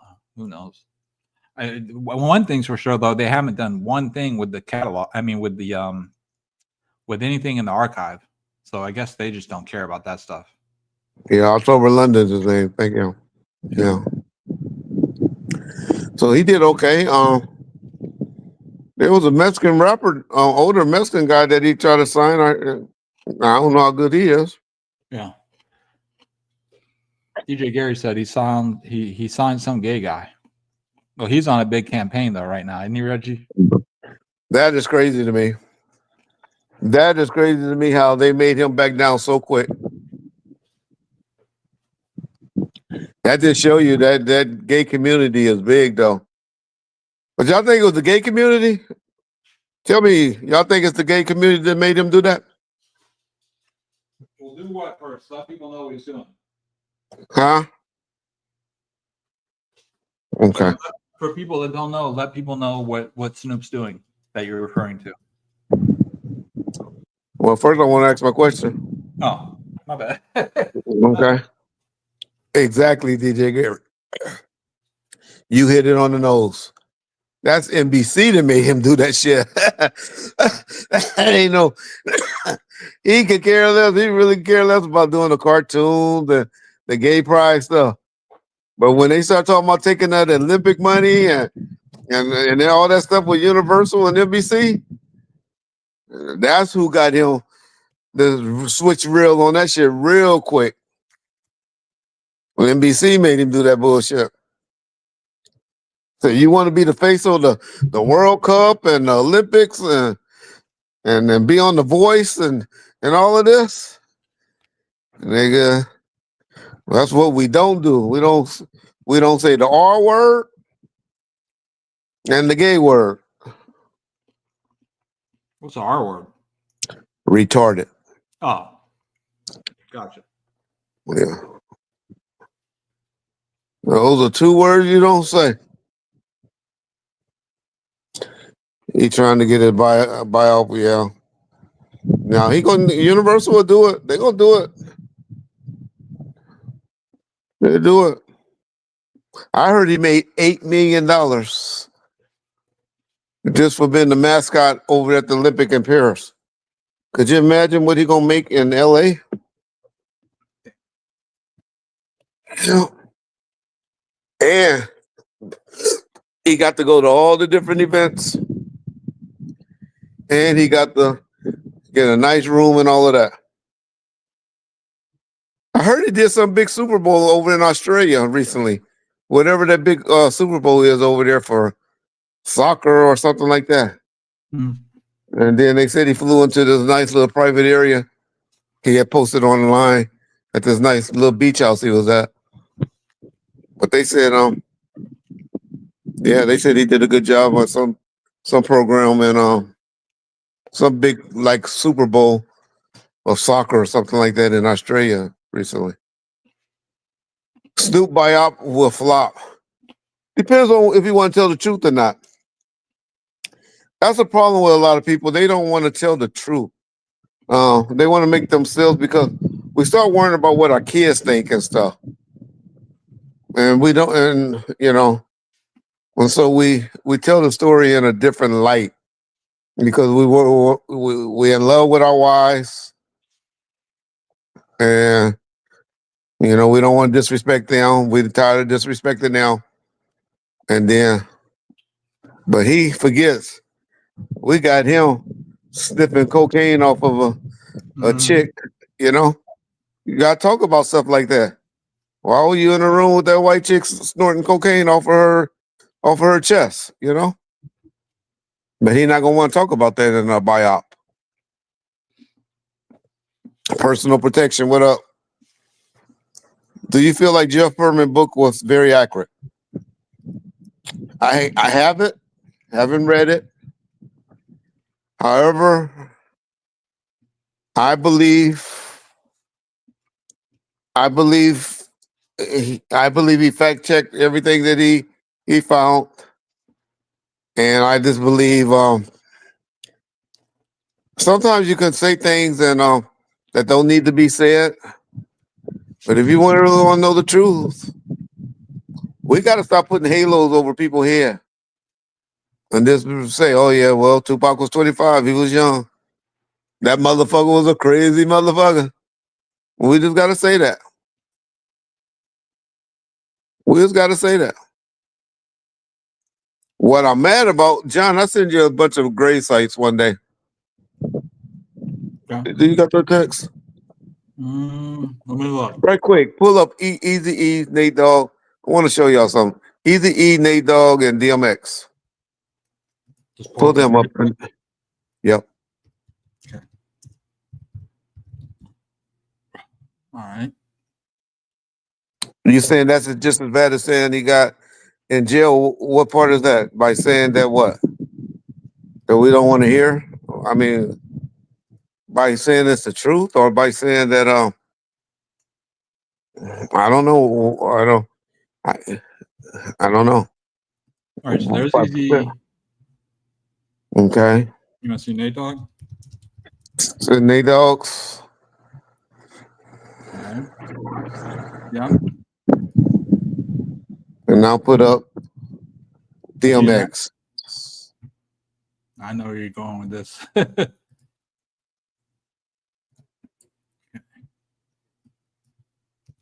And then put up the last person.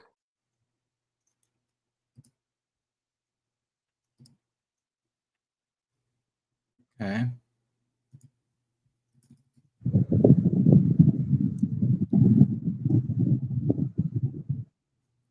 All right.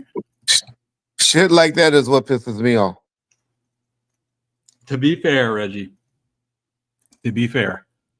Well, no, actually, I was going to say Nate Dogg and DMX were way later, but Eazy-E was before Tupac. So never mind.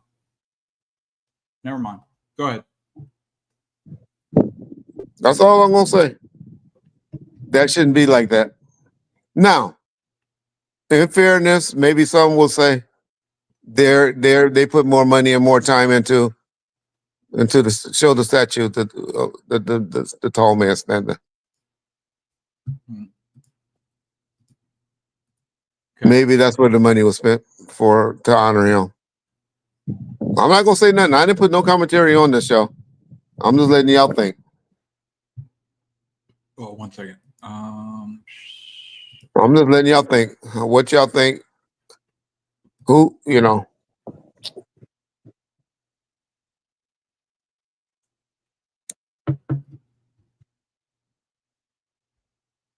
So why people don't like Reggie, I just point shit out.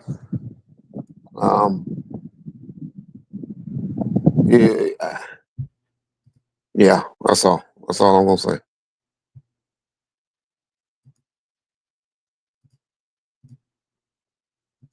Stop sharing. Oh, I didn't mean stop sharing. Hold on. So maybe the argument would be this is where, but I even heard that look bad now. So I don't know. Yeah. I don't know. Let's remember I didn't put no commentary to this. Let me, because I want to make sure that I showed the right the right tab. So let me see. All right. When I open up, I had to share this tab instead. Okay, so there's DMX's. No, that's okay. Well, I'm looking at. Sorry, you're a little behind. Yeah. And then let me do Nate Dogg. Okay, Nate Dogg. Share this tab. All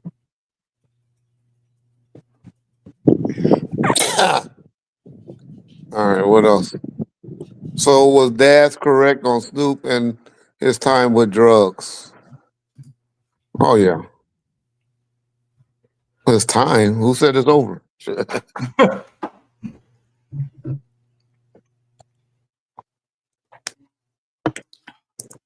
Did you ever meet DMX, Reggie? Somebody asked that in the chat. Yeah, I took him a car. I took the Realist down to that.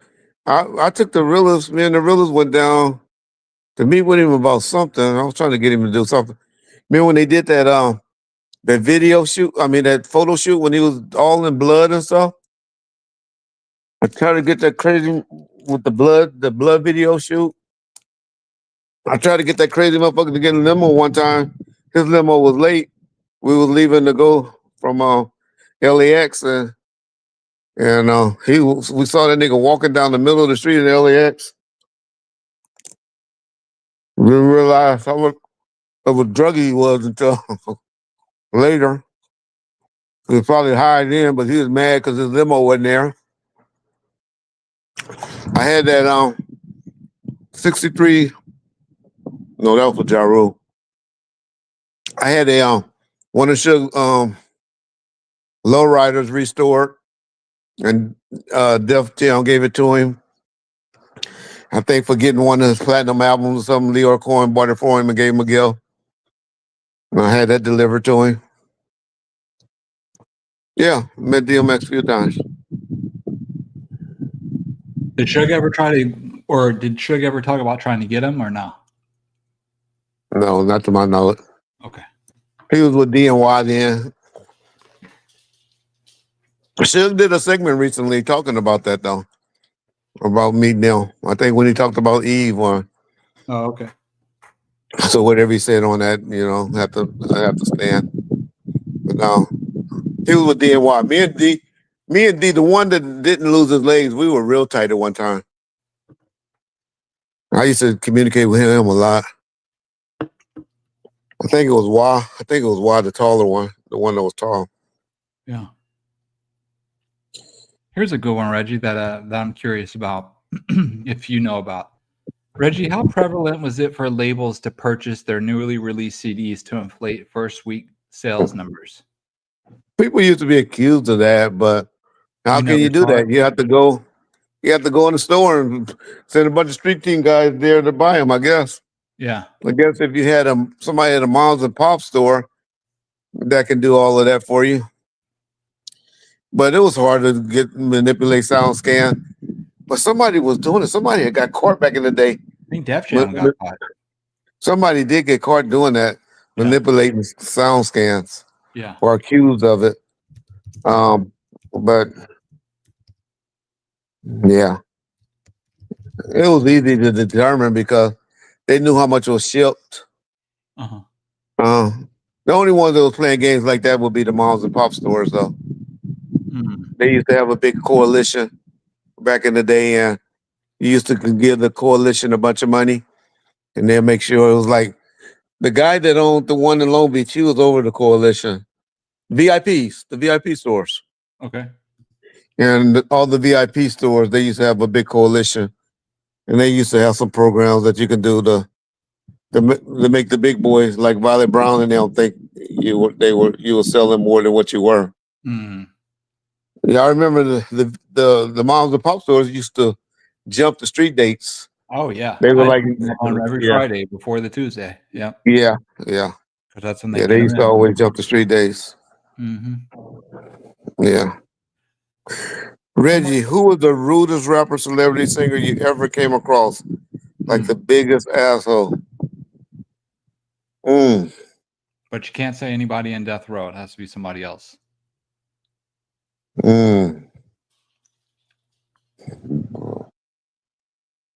don't know. We ain't had no problems out and about. Rude. Everybody was. I can't think of nobody offhand. I would probably say Prince. Prince was different. But then I hear some story. I heard a story the other day that made me look at Prince different, where somebody was talking good about Prince.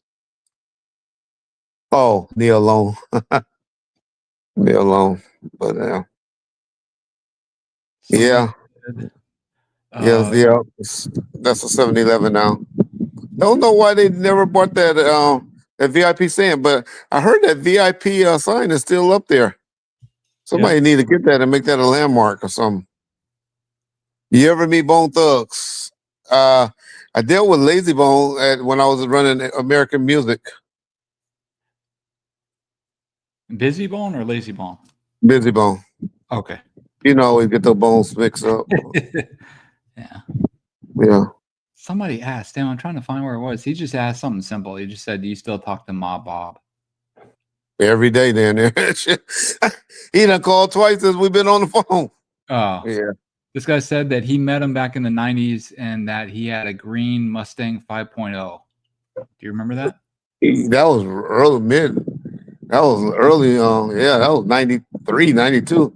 Okay. Him and K-Dub used to ride around shooting at everybody with that Mustang back there.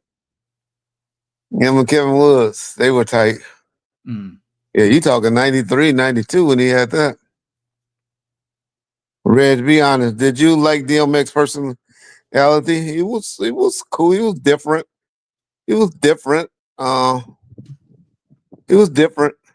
remember one time I seen DMX in a hotel. This was way later. It was like right before I went to jail. So 2016, 2015 or something like that. And so he was like trying to go to the bar. And He was like, man, where the bar at? Where the bar at? Or whatever. And I said, oh, well, they said they don't open until 1 o'clock or 2 o'clock. He said, well, goddamn, it's 2 o'clock somewhere. He said, it's 2 o'clock somewhere. But my boy Frank had some alcohol, and we gave him the bottle, and he gave us $100. He said, oh, here. And I was like, no, just keep it. He said, well, you messing up my blessing. This is my blessing. You know. I'm like, all right. I always tell my boy Frank, man, because it was, a couple of years later he died. Mm-hmm. I started to ask him, I just can't do it. I can't be a groupie like that. Oh, but I should have had him sign that motherfucker. That $100 bill. I wish I would have did it. I just can't do it. I just can't ask a nigga for an autograph. I don't know how y'all can do that.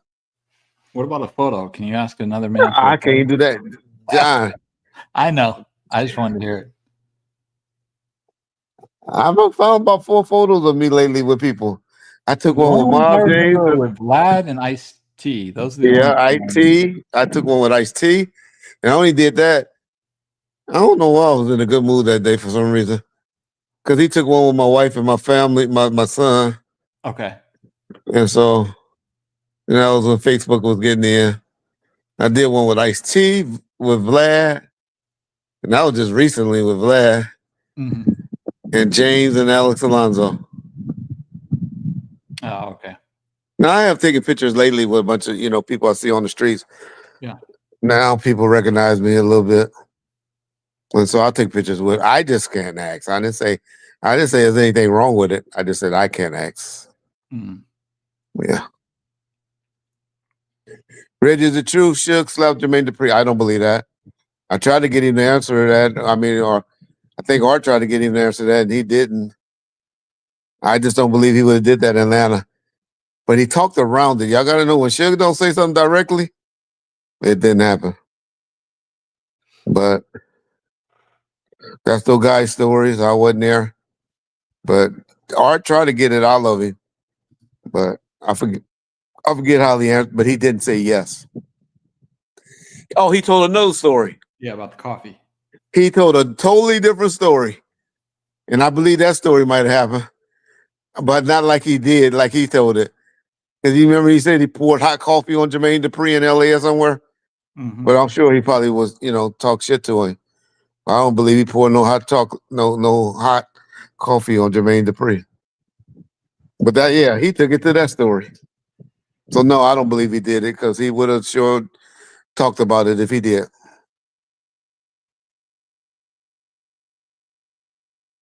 Yeah. Reggie, you going to move to Newport? I wish. I got to hit the lotto to do that, brother. Yeah, got to hit the lotto. Reggie, why was Keefy D so comfortable pulling up on Death Row 20 deep? They had only one car. They were mad. In the car, you can do stuff. They caught them slipping, man. But they caught them slipping. But 20 deep, okay, maybe not 20 deep, but even 10 deep. But you're in a line. It wasn't like you had them boxed in or anything like that. You're in a line, so really there's only one car behind you. It's only really that one car. Next time you go to a light, or when you're on the freeway, see that whole 20 lines of cars on the freeway, and then drive to the right of that car.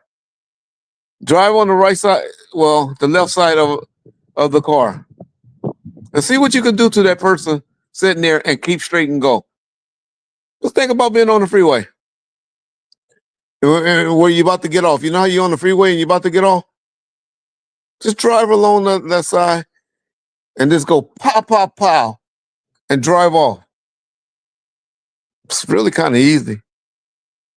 Well, I know y'all want to make it harder and don't want to believe so, but it's really kind of easy. Hey, Reggie, I listened to the old interview Sharita says in New Orleans, Park cursed out Miss Chalet, and everybody got kicked. Well, they got drunk on that plane. They were all drunk. What happened on the plane? I don't know, because me and Suge and and Buntry. One other person. Get who the other person was. We flew home private with all the money because we didn't want to go on the plane. Go through the airport with all that cash because So we flew home with the money. So I can't say what actually happened, but they did get kicked off the plane. They got laid off, but that was mainly because all of them was up there drunk, drinking on the plane, acting a fool and shit. Mm. Yeah. Mr. Lay probably was drunk too. My buddy was easy. Yeah. No Diddy. They was boxed into Frank. I mean, you box, you boxed in when you following somebody. Damn, I'm late to the lie. What's good, Big Red? Respect, core, true hip hop. Head, okay. AFL Grand Final in a. Okay, that's what he did. So somebody said that the show that Snoop did at halftime was AFL Grand Final in Melbourne, Australia. So if any of y'all from the other countries know what that is, he did that a few months ago, a month or two ago. I know he did that show. Okay. Yo, Red, when you dropping some unseen Tupac video, we have been giving y'all gems, but we got a snitch among us. And everything we do, people report. We're going to start doing stuff where we just put it up. That's what we're going to do to get y'all to do our lives. I got to come up with something with John where we can leak stuff to y'all, but then we got to know we're going to have to pull it down. Yeah. Now I know how I can get John to pull shit down. We come up with about $150, $200. I can get y'all some unseen shit as a deal. Cause then I'll be like, John, pull that video down. I just pull it down. Then John to do it. So when y'all want to pay us, we'll do it. But y'all got to get together and get a group of people that want to come up with like $150, $200. And then it'd be worth it just to pull it down after we show it to y'all. Y'all gonna get me and John Sue. Yeah, they're not happy. Yeah, he done gave us a bunch of warnings. But the bad thing about it, the nigga that keeps snitching, he the one to keep selling it on the dark web, as y'all call it, the dark web. Yeah. Yeah. Have you ever met Tretch? Oh yeah. I mean, Tretch, we done hung out. Tretch took care of us when we was in he took us to his little strip club in New Jersey. When we were doing that little tour in 2001, Okay. Tretch hung out with us and did some. Tretch was on some security shit, riding around with a Mac. In 2001, who was on tour? Realist? Well, hell no. Wasn't a music tour. It was like a promo tour. That's when we went to BET Park 106 in Park. Gotcha. Okay. Went on the Wendy Williams show. Gotcha. Did a whole bunch of stuff in New York. That was what Suge had on Left Eye and Yep. Crooked Eye and all that. Crooked Eye, Eastwood, all them. Yeah. Corrupt. Yeah. Yeah. Reggie, you ever meet Scarface or Willie D? Talk to Scarface. One thing y'all look at. One thing I always have respect for Tretch and Scarface. Y'all look at any of those albums, because the Realers was their big fans. Anybody that Tupac worked with, the Realers wanted to work with. And he used to always, man, see if you can get Scarface on this song. See if you can get Tretch on this song. And if y'all ever go looking back at Two Gangsta for Radio or Chronic 2000, one of them on one of those albums. I forget which one's which and all of that. But that's just because, I'll call them and they'll be like, what you want? What you need? Yeah. Never ask for a penny. To be honest. They was on both of them. Yep, Scarface was on both, and Tretch was on both. Yep. exactly. So every time I called, they wanted they looked out. Let me ask this, Reggie, and I don't mean this in a shit talking way, but I'm just genuinely curious. When you would send, or whoever would send the realest song to Scarface or Richie Rich or whoever to do their verse, Mhm. did any of them say anything? Only About- person ever, only one that ever complained about working with the realest was DJ Quick. Okay, and it was He just because kept. he rapped slow, right? He said he raps slow. I guess it's a way where you can rap in the 80s or the 90s or something like that, or the RP or the BPM or whatever. Uh-huh. There's some way they can tell the speed. I don't know. And he was like, I can't work with this dude, Reggie. He rap in the 80s or something like that. Or Mm, but he did a song for me for Top Dog, but he said I can do it with him. yeah. I really think he was on some hating stuff, the realest And that's you what I know, the was getting realest. at. People tried to say, "Oh, he sound," But I just said he was the only one that ever complained. Gotcha. That was his excuse for doing it. Mhm. But I think he was just hating. The most interesting thing about that whole statement, though, is around that same time that he did that song for Top Dog, and that he did the music video for Death Row Uncut, he was producing songs for Snoop's The Last Meal album. He had like 4 tracks that he produced on Snoop at that time. Yeah, I mean, Top Dog wasn't hating on Snoop then Yeah. on his song. Mhm. So Yeah. True. he mainly did it because that's when the time I helped him get that $700,000 from the estate. Yeah. Can you And talk about that? Ronald Knight, Suge Cousin helped me get it Can you because he talk was about that? So what did he get paid for actually mixing down All Eyes on Me? mixed it down and whatever he did on there. I don't know But he what it never was, but paid from Death Row, he and you were he able never to. got the royalties, just the royalties. Oh, I see. Okay. Everybody got paid, man. I tell you, I know. everybody got advances, and everybody was living off of Suge's money. So everybody was happy on whatever their monthly were or whatever. Yeah. But it But was when you hear royalties that were 700,000, people think like, oh, well, maybe he didn't get paid at all, and that was his back pay. But that's no, that was just whatever his royalty was for whatever he did on All Eyes on Me or for mastering or mixing out. Oh, gotcha. Whatever it was, he got $700,000. Okay. Whatever he did, I don't know. Don't give me the line saying Oh yeah. all No. because he did. But I know he got As a thank you, 700,000. he did some work with you. And that was well. To be honest, he hadn't gotten it yet. Oh, okay. Ron Knight just was like, "Hey, Red, quick old some money," and I just turned him on who to contact and to deal with. Okay. Yeah. Now, can I ask this, and hopefully it's not controversial? When you and Trayvon and all them went to DJ Quick's house, Trayvon said it was over some beats that Quick had gave Suge. You never know what Suge be talking. Okay. Suge just be telling niggas anything. Okay. It wasn't that. He didn't owe nothing at that time. Yeah. He just probably wanted to. Well, let me just say this. My question was In going to be, well, Suge mind, go ahead, John. No, you go. Go ahead. In Suge mind, everybody owes him money. Well, we see that now. and so everybody. I mean, I used to say that I believe everybody was overpaid on a lot of situations and stuff. Yeah. But because Suge had looked out for Quick so much from those times, he felt like Quick, owed him. Yeah. And so, for whatever reason, for songs that didn't work out with Danny Boy or Jewel, he just felt like and he wanted some music for him. Suge's whole thing is he wants you to be like, okay, I'm back with you. What you need? When you want me back at the studio? And people was not acquiescing like that. They were glad to be away. Yeah. Or they had moved on with their own life and stuff. Right. And so that's all.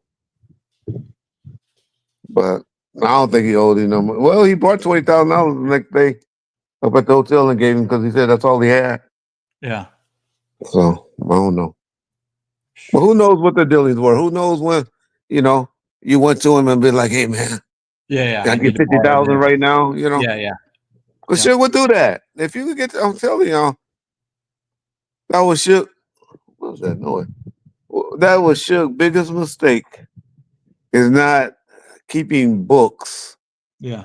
or whatever. He just, you ask, when you got to him, then you got it. And you know, Snoop will look out. I mean, Suge will look out. I still say today, at that time, everybody was overpaid. Yeah. Yeah. Peter Stone said Reggie is gullible if he believes Jeff 100% properly researched this book. Well, I'm not saying 100. I don't believe nobody. I don't believe 100% of the shit I say. So I wouldn't say 100%. But to your point, though, he's with like a big publisher, and you can't just put out. you can put out shit. You can do people to do that. Only thing you need is two people to say this happened or whatever, or bring an interview or a tape recorder with somebody saying it. Gotcha. And only you to say Reggie Wright said. Gotcha. John, not anonymous informant said or anonymous source said. You know, they don't go for no shit like that. Right. Yeah.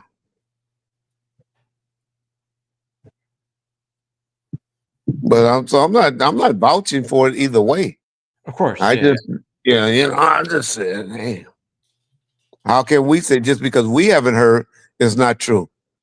Yeah. If Seth come over and say, I did not tell him that, or our boy Bill was saying, say, I did not tell Jeff that. Then that's when we start saying, oh, this motherfucker lying. Nobody has came out and said that, but people that wasn't involved. Let me tell y'all something. So the groupie always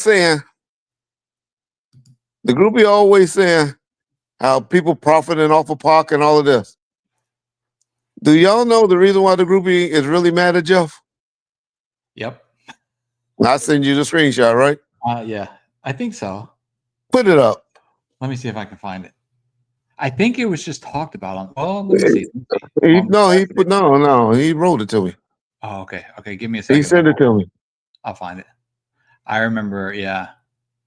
Oh wait. Blah, blah, blah. Okay. The Yeah. reason. I got it right here. Okay, this screen now. If any phone numbers or anything pop up. But I'll tell you, this came from Jeff Furman. Yeah. Yeah. There's no. Okay.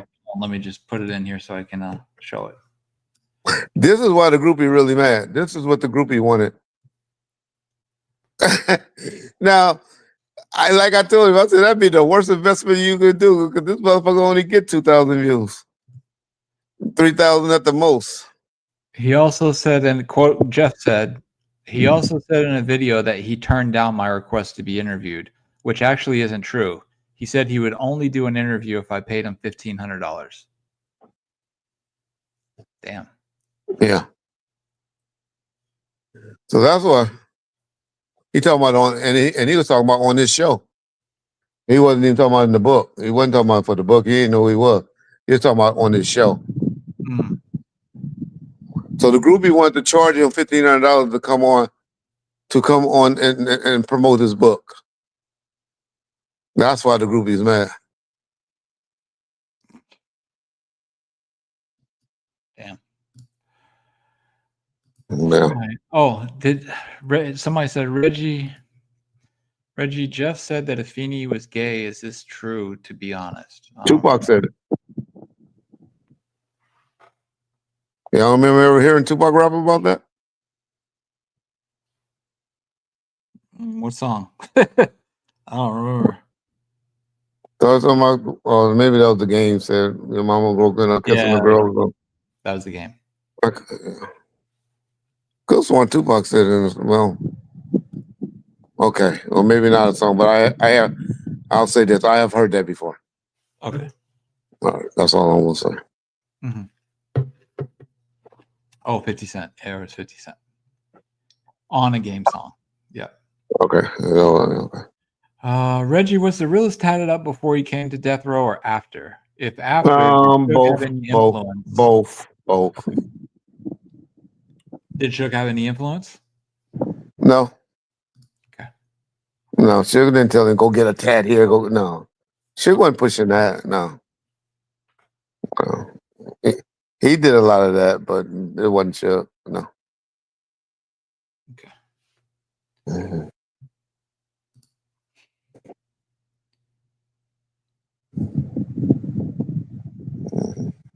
Reggie. Okay, here's one that you like. Hey Reggie, I heard you produced the Relatives Dog Big Y first CD, Dirty Money. That's not true. I did the second one.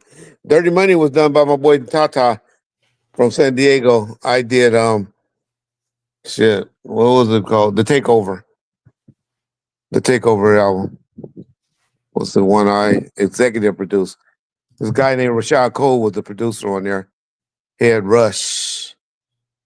Rashad Cole. What up, Rashad? Know you be checking in sometime. But yeah, but Dirty Money was done by my boy Tata. Think I still have the best blood song ever produced. Did you ever get the sampling worked out with the newer artists who sampled it? YG, I never went after him. Okay. Man, I got so much money out there. I gotta get back healthy so I can get in these streets. But then YG, he sampled it and did it. But I do mine like this. What was my boy name? Be Brazy. Like It Like That. Y'all go listen to Like It Like That. Also support it. Matter of fact, I should have a royalty check coming in the next. Is it the third quarter yet? October the 31st? Oh yeah. November, December? No. So, oh yeah, I should have something getting deposited real soon. October. Oh yeah. I gotta check on that. But yeah, buy the Relatives. Download the Relatives CD for me if y'all want to hear some good music. Here's one, Reggie, that you can choose to answer or not answer. I asked this years ago, but is it true that Pac and Suge met the realists in Dallas in '96? I think in March or May. Why would you ask me that, John? Hey. You know I don't answer that question. Okay. Okay, here's a good one. Reggie, be honest. Keep it real. Other than Sally Richardson / Faith Evans, what celebrity girl did you see I don't know what this means. Cat Lyle groupies around death row? I don't know what Cat Lyle groupies is, but whatever. What famous girls did she hang around death row people? Well, Arnell Simpson was around. She was famous at the time. I mean, you know, we didn't heard the story about Eve. It's not as deep as y'all think. But Eve, Left Eye, Mary J. Blige. People say Halle Berry, but she never hung out, right? She didn't. I'll tell y'all the Halle Berry story right quick. Okay. So what happened was we was in New York at Four Seasons. And Four Seasons was a nice hotel in New York. If you ever get a chance to sleep on a Four Seasons mattress, treat yourself to it. Trust me. So Suge saw she got on the elevator with us. Mm-hmm. And was she, big you at know, the time or no? Oh yeah, she was Halle Berry. Okay. We talking 95. It was like 95, 96. I don't even think Pac was on death row yet. Okay. And she probably didn't know who Suge was, to be honest. But she knew they were, you know, where he was going to a nice suite and all of that. Suge had the concierge send her a bottle of Cristal and some roses to her room. Uh-huh. When she got back, and then so they didn't see each other or anything, she sent a letter or something to Suge like a at death row. Yeah, thanking her. Okay. Thanking Suge. So that's all that ever happened.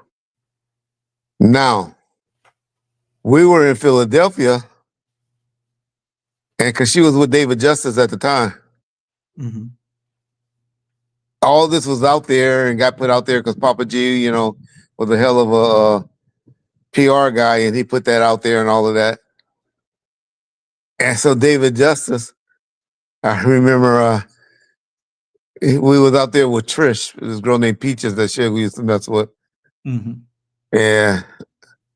when we walked away, we did something. She tried to say David Justice tried to get with her and try to make Suge jealous. Mm. Knowing her, she probably was trying to flirt with him and all of that because she was scandalous like that. You know, that's all that ever happened behind all of that. Yeah. Okay.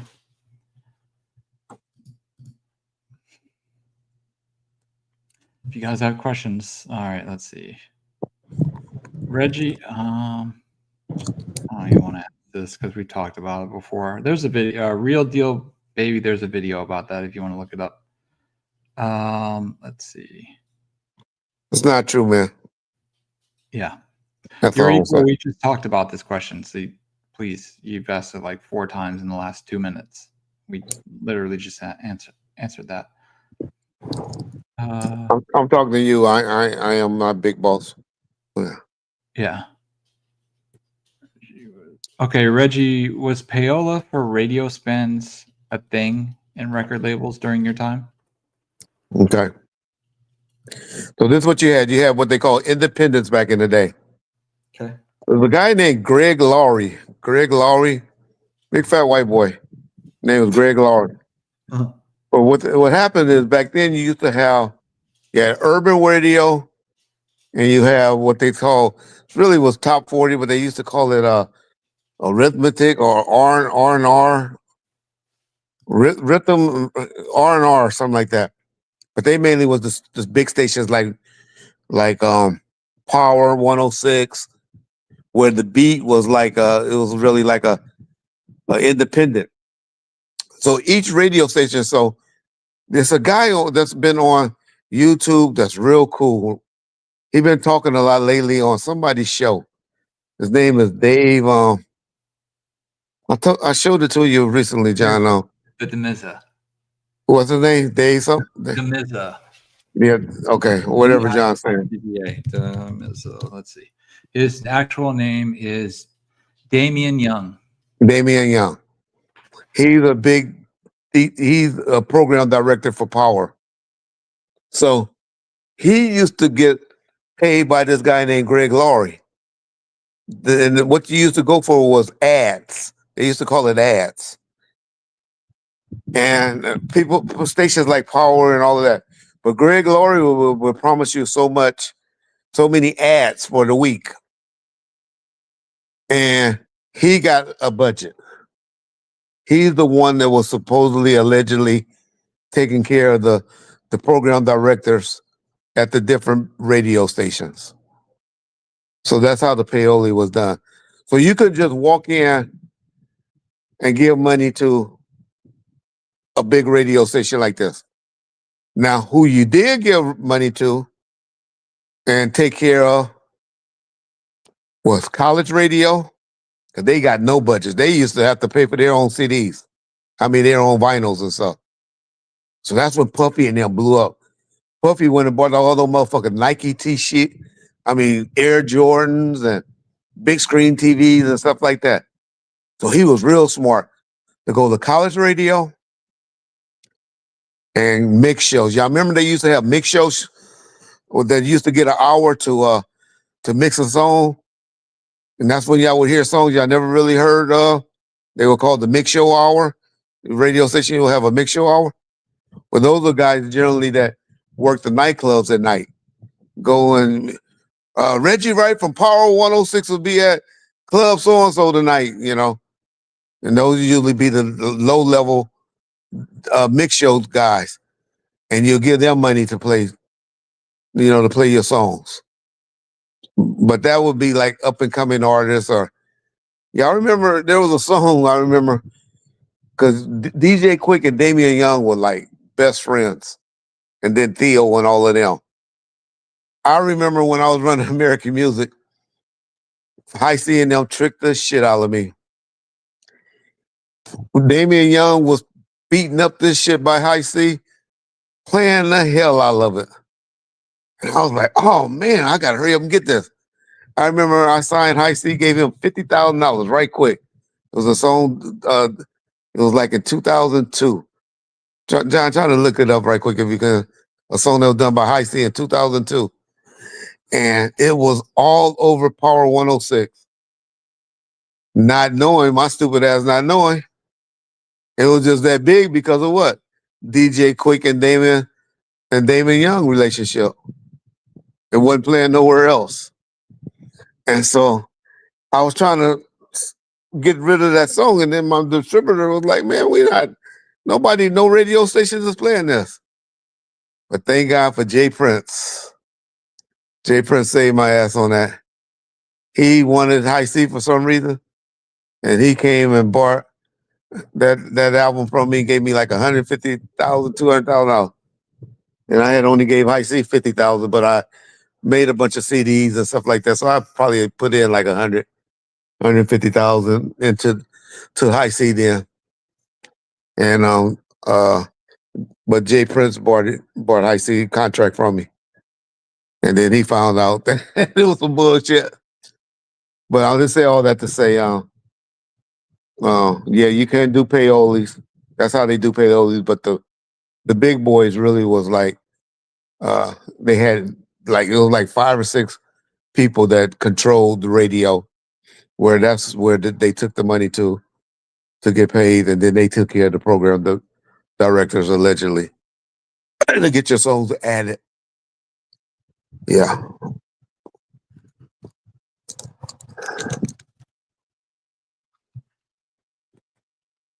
Mhm. Did you find out the name of that song, John? Did you say it? What song? Yeah, man. I The said one I that. was asking about, High C, in 2002. High C 2002. 2002, 2003. No album title or something. Because if I just search High C, the damn drink comes up. Oh. Yeah, I don't know. I couldn't name one. If you paid me right now, I could name you one High C song. I thought you just, High C, you'll just say music or song, and then Okay. the drink wouldn't come, but. High C music song 2002. LSD on my tongue. Leave my curl alone. This is all shit from way later. Yeah, I was waiting. Yeah. Let's see. But anyway, it's no biggie. Yeah. Yeah, I don't see. But no, you said the box stuff like that was like music videos and stuff like that. But box that went away by like 96. The box had a short span. I think the box was over in like 96, 97, yo. I see Be Better, Have My Money. Better Have My Money, was that? Yeah. It wasn't an album. It was just a single that came out. Quick produced it. Yeah, Quick had produced it. It was hot. It was a good song. Yeah. But to John's point, nobody really knew High C. Yeah. AMG did bitch, yeah. High C. Life Hustle. I can't think of. I know Jay Prince, Rap A Lot eventually did an album morning in like 2002, 2003.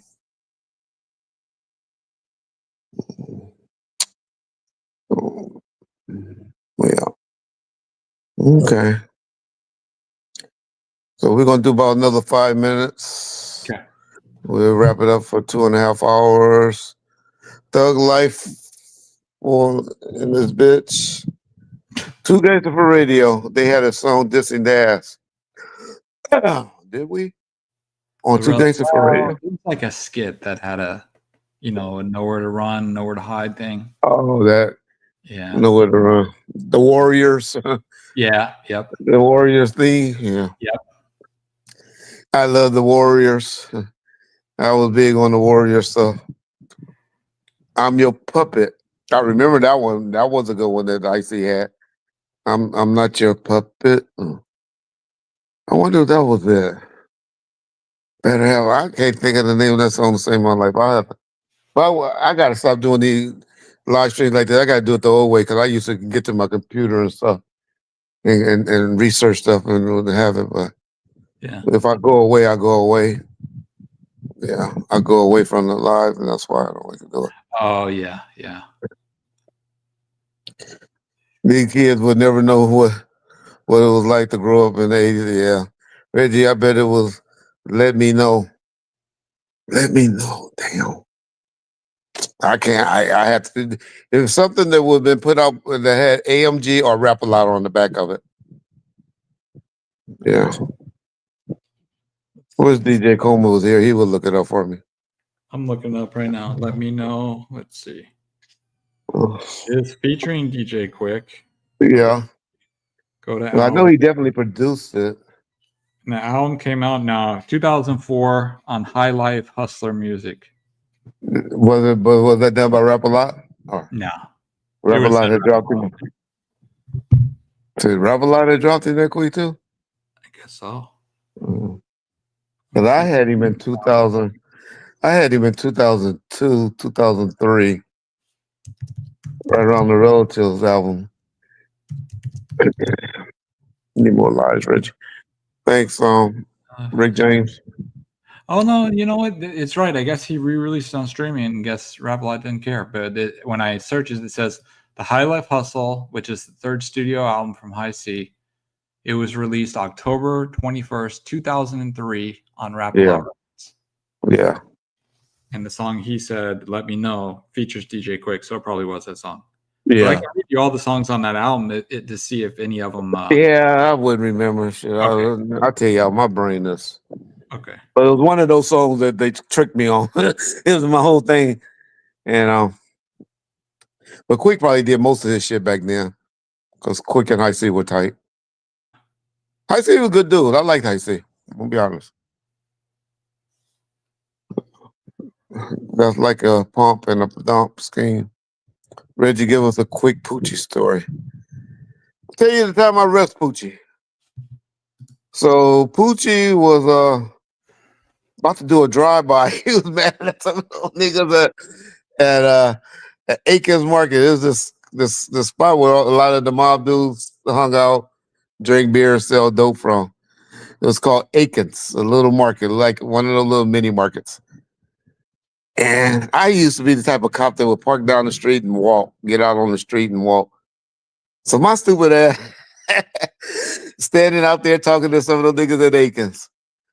Poochie crazy ass come with an assault weapon and drive up. And I don't know who he was mad at. And he was about to let loose on one of them motherfuckers. And I walked my ass out and he saw me. And so now I got my gun and I'm pointing right at him. Pull him out. Nigga got a pocket full of dope and some type of little like mini Mac assault weapon. And so I arrested him. He gave me the name because I didn't really know Poochie. Poochie didn't grow up with us. He grew up in Kentucky or somewhere. And he gave me the name Darnell Bolton. He had a driving license under the name of Darnell Bolton. So that's how I figured he always got out, because he got out on that alias. And then I don't know if they ever found out or got him for that, because I know it was a good arrest, so he should have been in jail, to be honest. And but then later on found out he was Wardell Fouts. Back then you didn't have all the technology that you have then. Niggas used to give fake names all the goddamn time. And they used to come up and catch up with you later. But yeah, that was Poochie. That was my first encounter with Poochie. And that was like in probably 95. And then 96, I started seeing him around Death Row, but by then I didn't give a fuck. But Poochie was never really around. If Poochie was around, Poochie was, like I always said, was the type of dude that was around just him and Shug. Because none of the homies, they didn't really care for him that much. And so if I seen Poochie around Death Row 3 times, I'll be surprised. 3 or 4 times. And that was just when I'm sitting around Death Row, that's either at the studio, that's never at the office. But I never was really up at Death Row office. The times I was around was really always at Can Helm at the studio.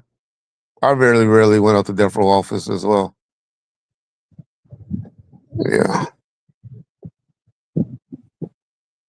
Wow, did you kill Frankie? Yeah, I went over there and fucked the shit out of his steroid looking wife. And then put it and tell her, hey, I'm going to kill Frank. And then you call the police and tell him he killed himself. Okay? And she said, okay, Reggie, your dick is that good. I want to do that. You stupid motherfucking bitch. Yeah.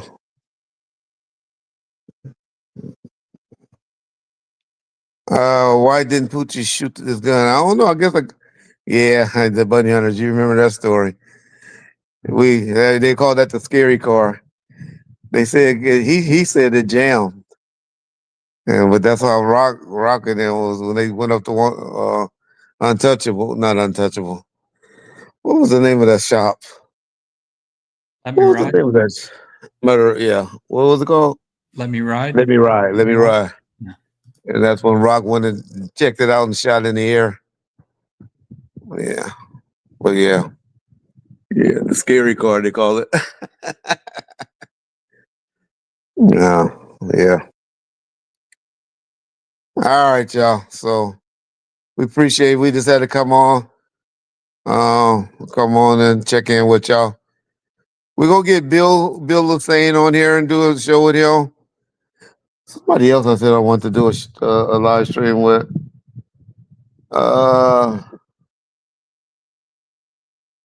Damn, somebody else. We're gonna get a couple of people over there. We're gonna do some more live streams, more often, more quicker. Then we're gonna get back to taping. We're just trying to get some good.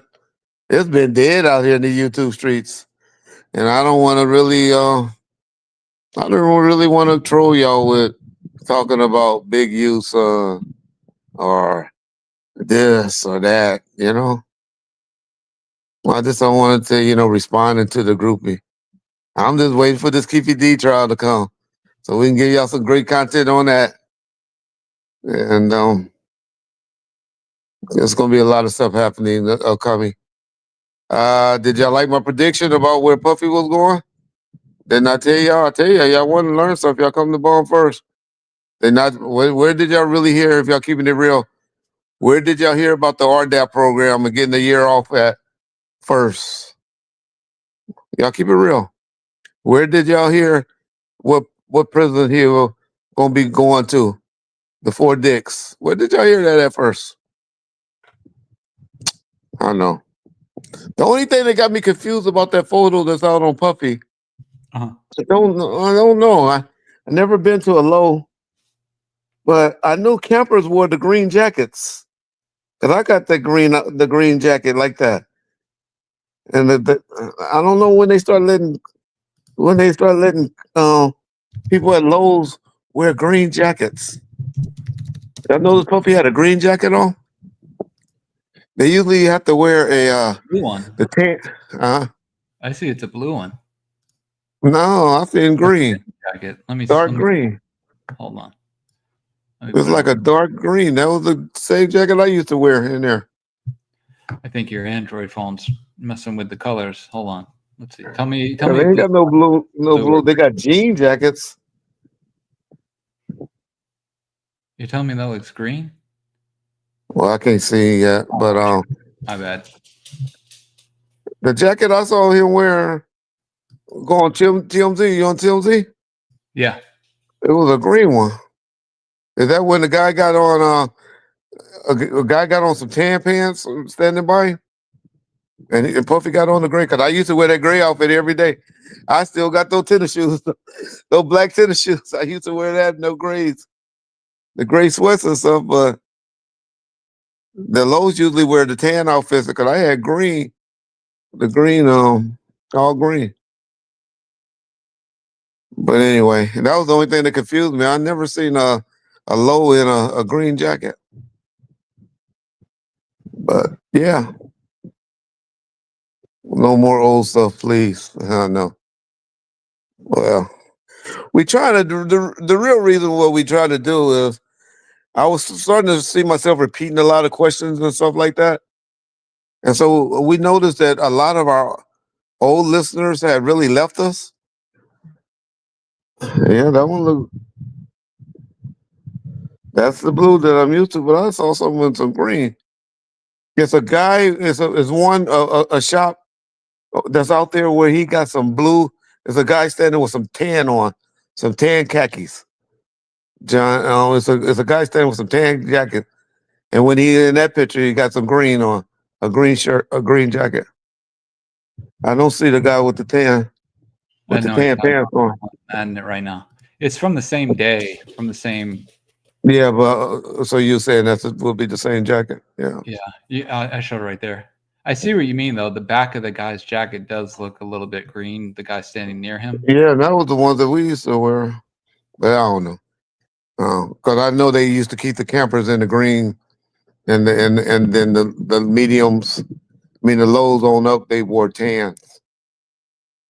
Yeah. But well, it was something I was about to ask to talk about. Well, Reggie got to be the most gangster person in history to kill Pop, Biggie, and now Frank. Yeah, they got me a serial killer, man. Johnny Coop, they got me a serial killer. Yeah, they want to make me a serial killer for some reason. I'll tell y'all. Well, trust me, if I was a serial killer like they make me out to be, those would not be the people that would have got taken out. That's all I'm gonna say. I don't have the heart to do that. I have always been a defensive player. I have never been an offensive player. You see that guy right there in that tan, and that's a tan and green. I have never seen that before. Anybody ever been to the feds? They know what I'm talking about. You see how they're different colors? I don't know.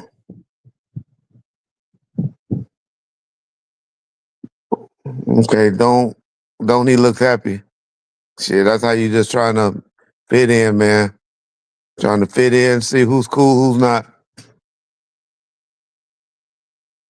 That's all he trying to do.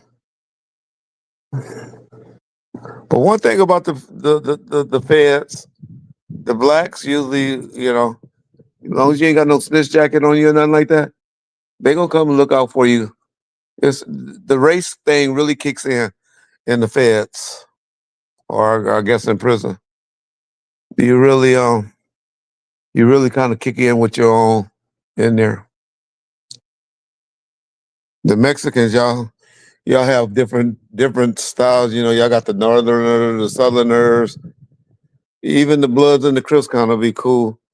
The DC boys, they kind of different in the feds. They kind of stick with their own.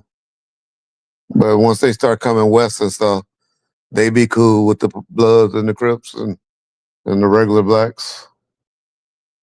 But yeah, we'll do a show one day like that. I'll bring y'all my commissary things, tell you all the stuff you can order, what you can buy, what you can buy in there. The things I used to know, shit. They got the certain days, the days that you eat. You used to live for the chicken day. They got a day. I think Thursdays you get chicken. Wednesdays you get French fries and cheeseburgers. I'll tell you the meals that they be eating each day and stuff like that. I got all of that stuff somewhere in my office. We'll do a show talking about that. For those that care about what Diddy going through. All right, y'all. So we're going to wrap it up right here. It was something I was about to say, though, before I started talking about Diddy. I forgot. You there, John? Did John leave us, y'all? Yeah, I'm here. Oh, okay. You were just bragging, saying, "Where did you hear about this first?" And I was bragging. Now I'm bragging, huh? Well, Yeah. you were just Y'all see how the white boy get y'all? Y'all see how he get on me? You see how he dog me? Now they going to be talking about him. Look at him bragging. You just bragging. John be dogging this boy. Huh? What do you call it then? Informing. Informing that you I told y'all first. Nah, I guess that's the right word. John be Was dogging that me, where y'all. you were Y'all just, going with it, or were you gonna go somewhere else? Because you had talked about bringing other I know I people. forgot. That's what I said. I really forgot. Uh, I forgot shit. You know me and my. You know when it get too late. This time change shit done fuck me up, y'all. Yeah. Say bragging, huh? Yep, y'all tear me up. All right, y'all. But we appreciate y'all. And well, I guess we'll talk to y'all when we talk to y'all. Oh, I think I was telling y'all why we hadn't been really taping the stuff, but oh, yeah. Yeah, that's what I think it was. oh yeah, you said you didn't want to talk about Big U, or did you know? You were talking Yeah. about just not a lot to discuss. Just talking, yeah. But trust me that the trial is about to come back up and stuff like that. And so we'll be getting some stuff out there. But if y'all got anybody y'all want us to interview, let us know. There's a lot of people been calling lately that want to do interviews. Yep. So just let us know in the comment section. All right. John, you got anything to add, bro? No. I think that's about it. Yeah. Okay. All right. Okay. Yeah. Well, peace out.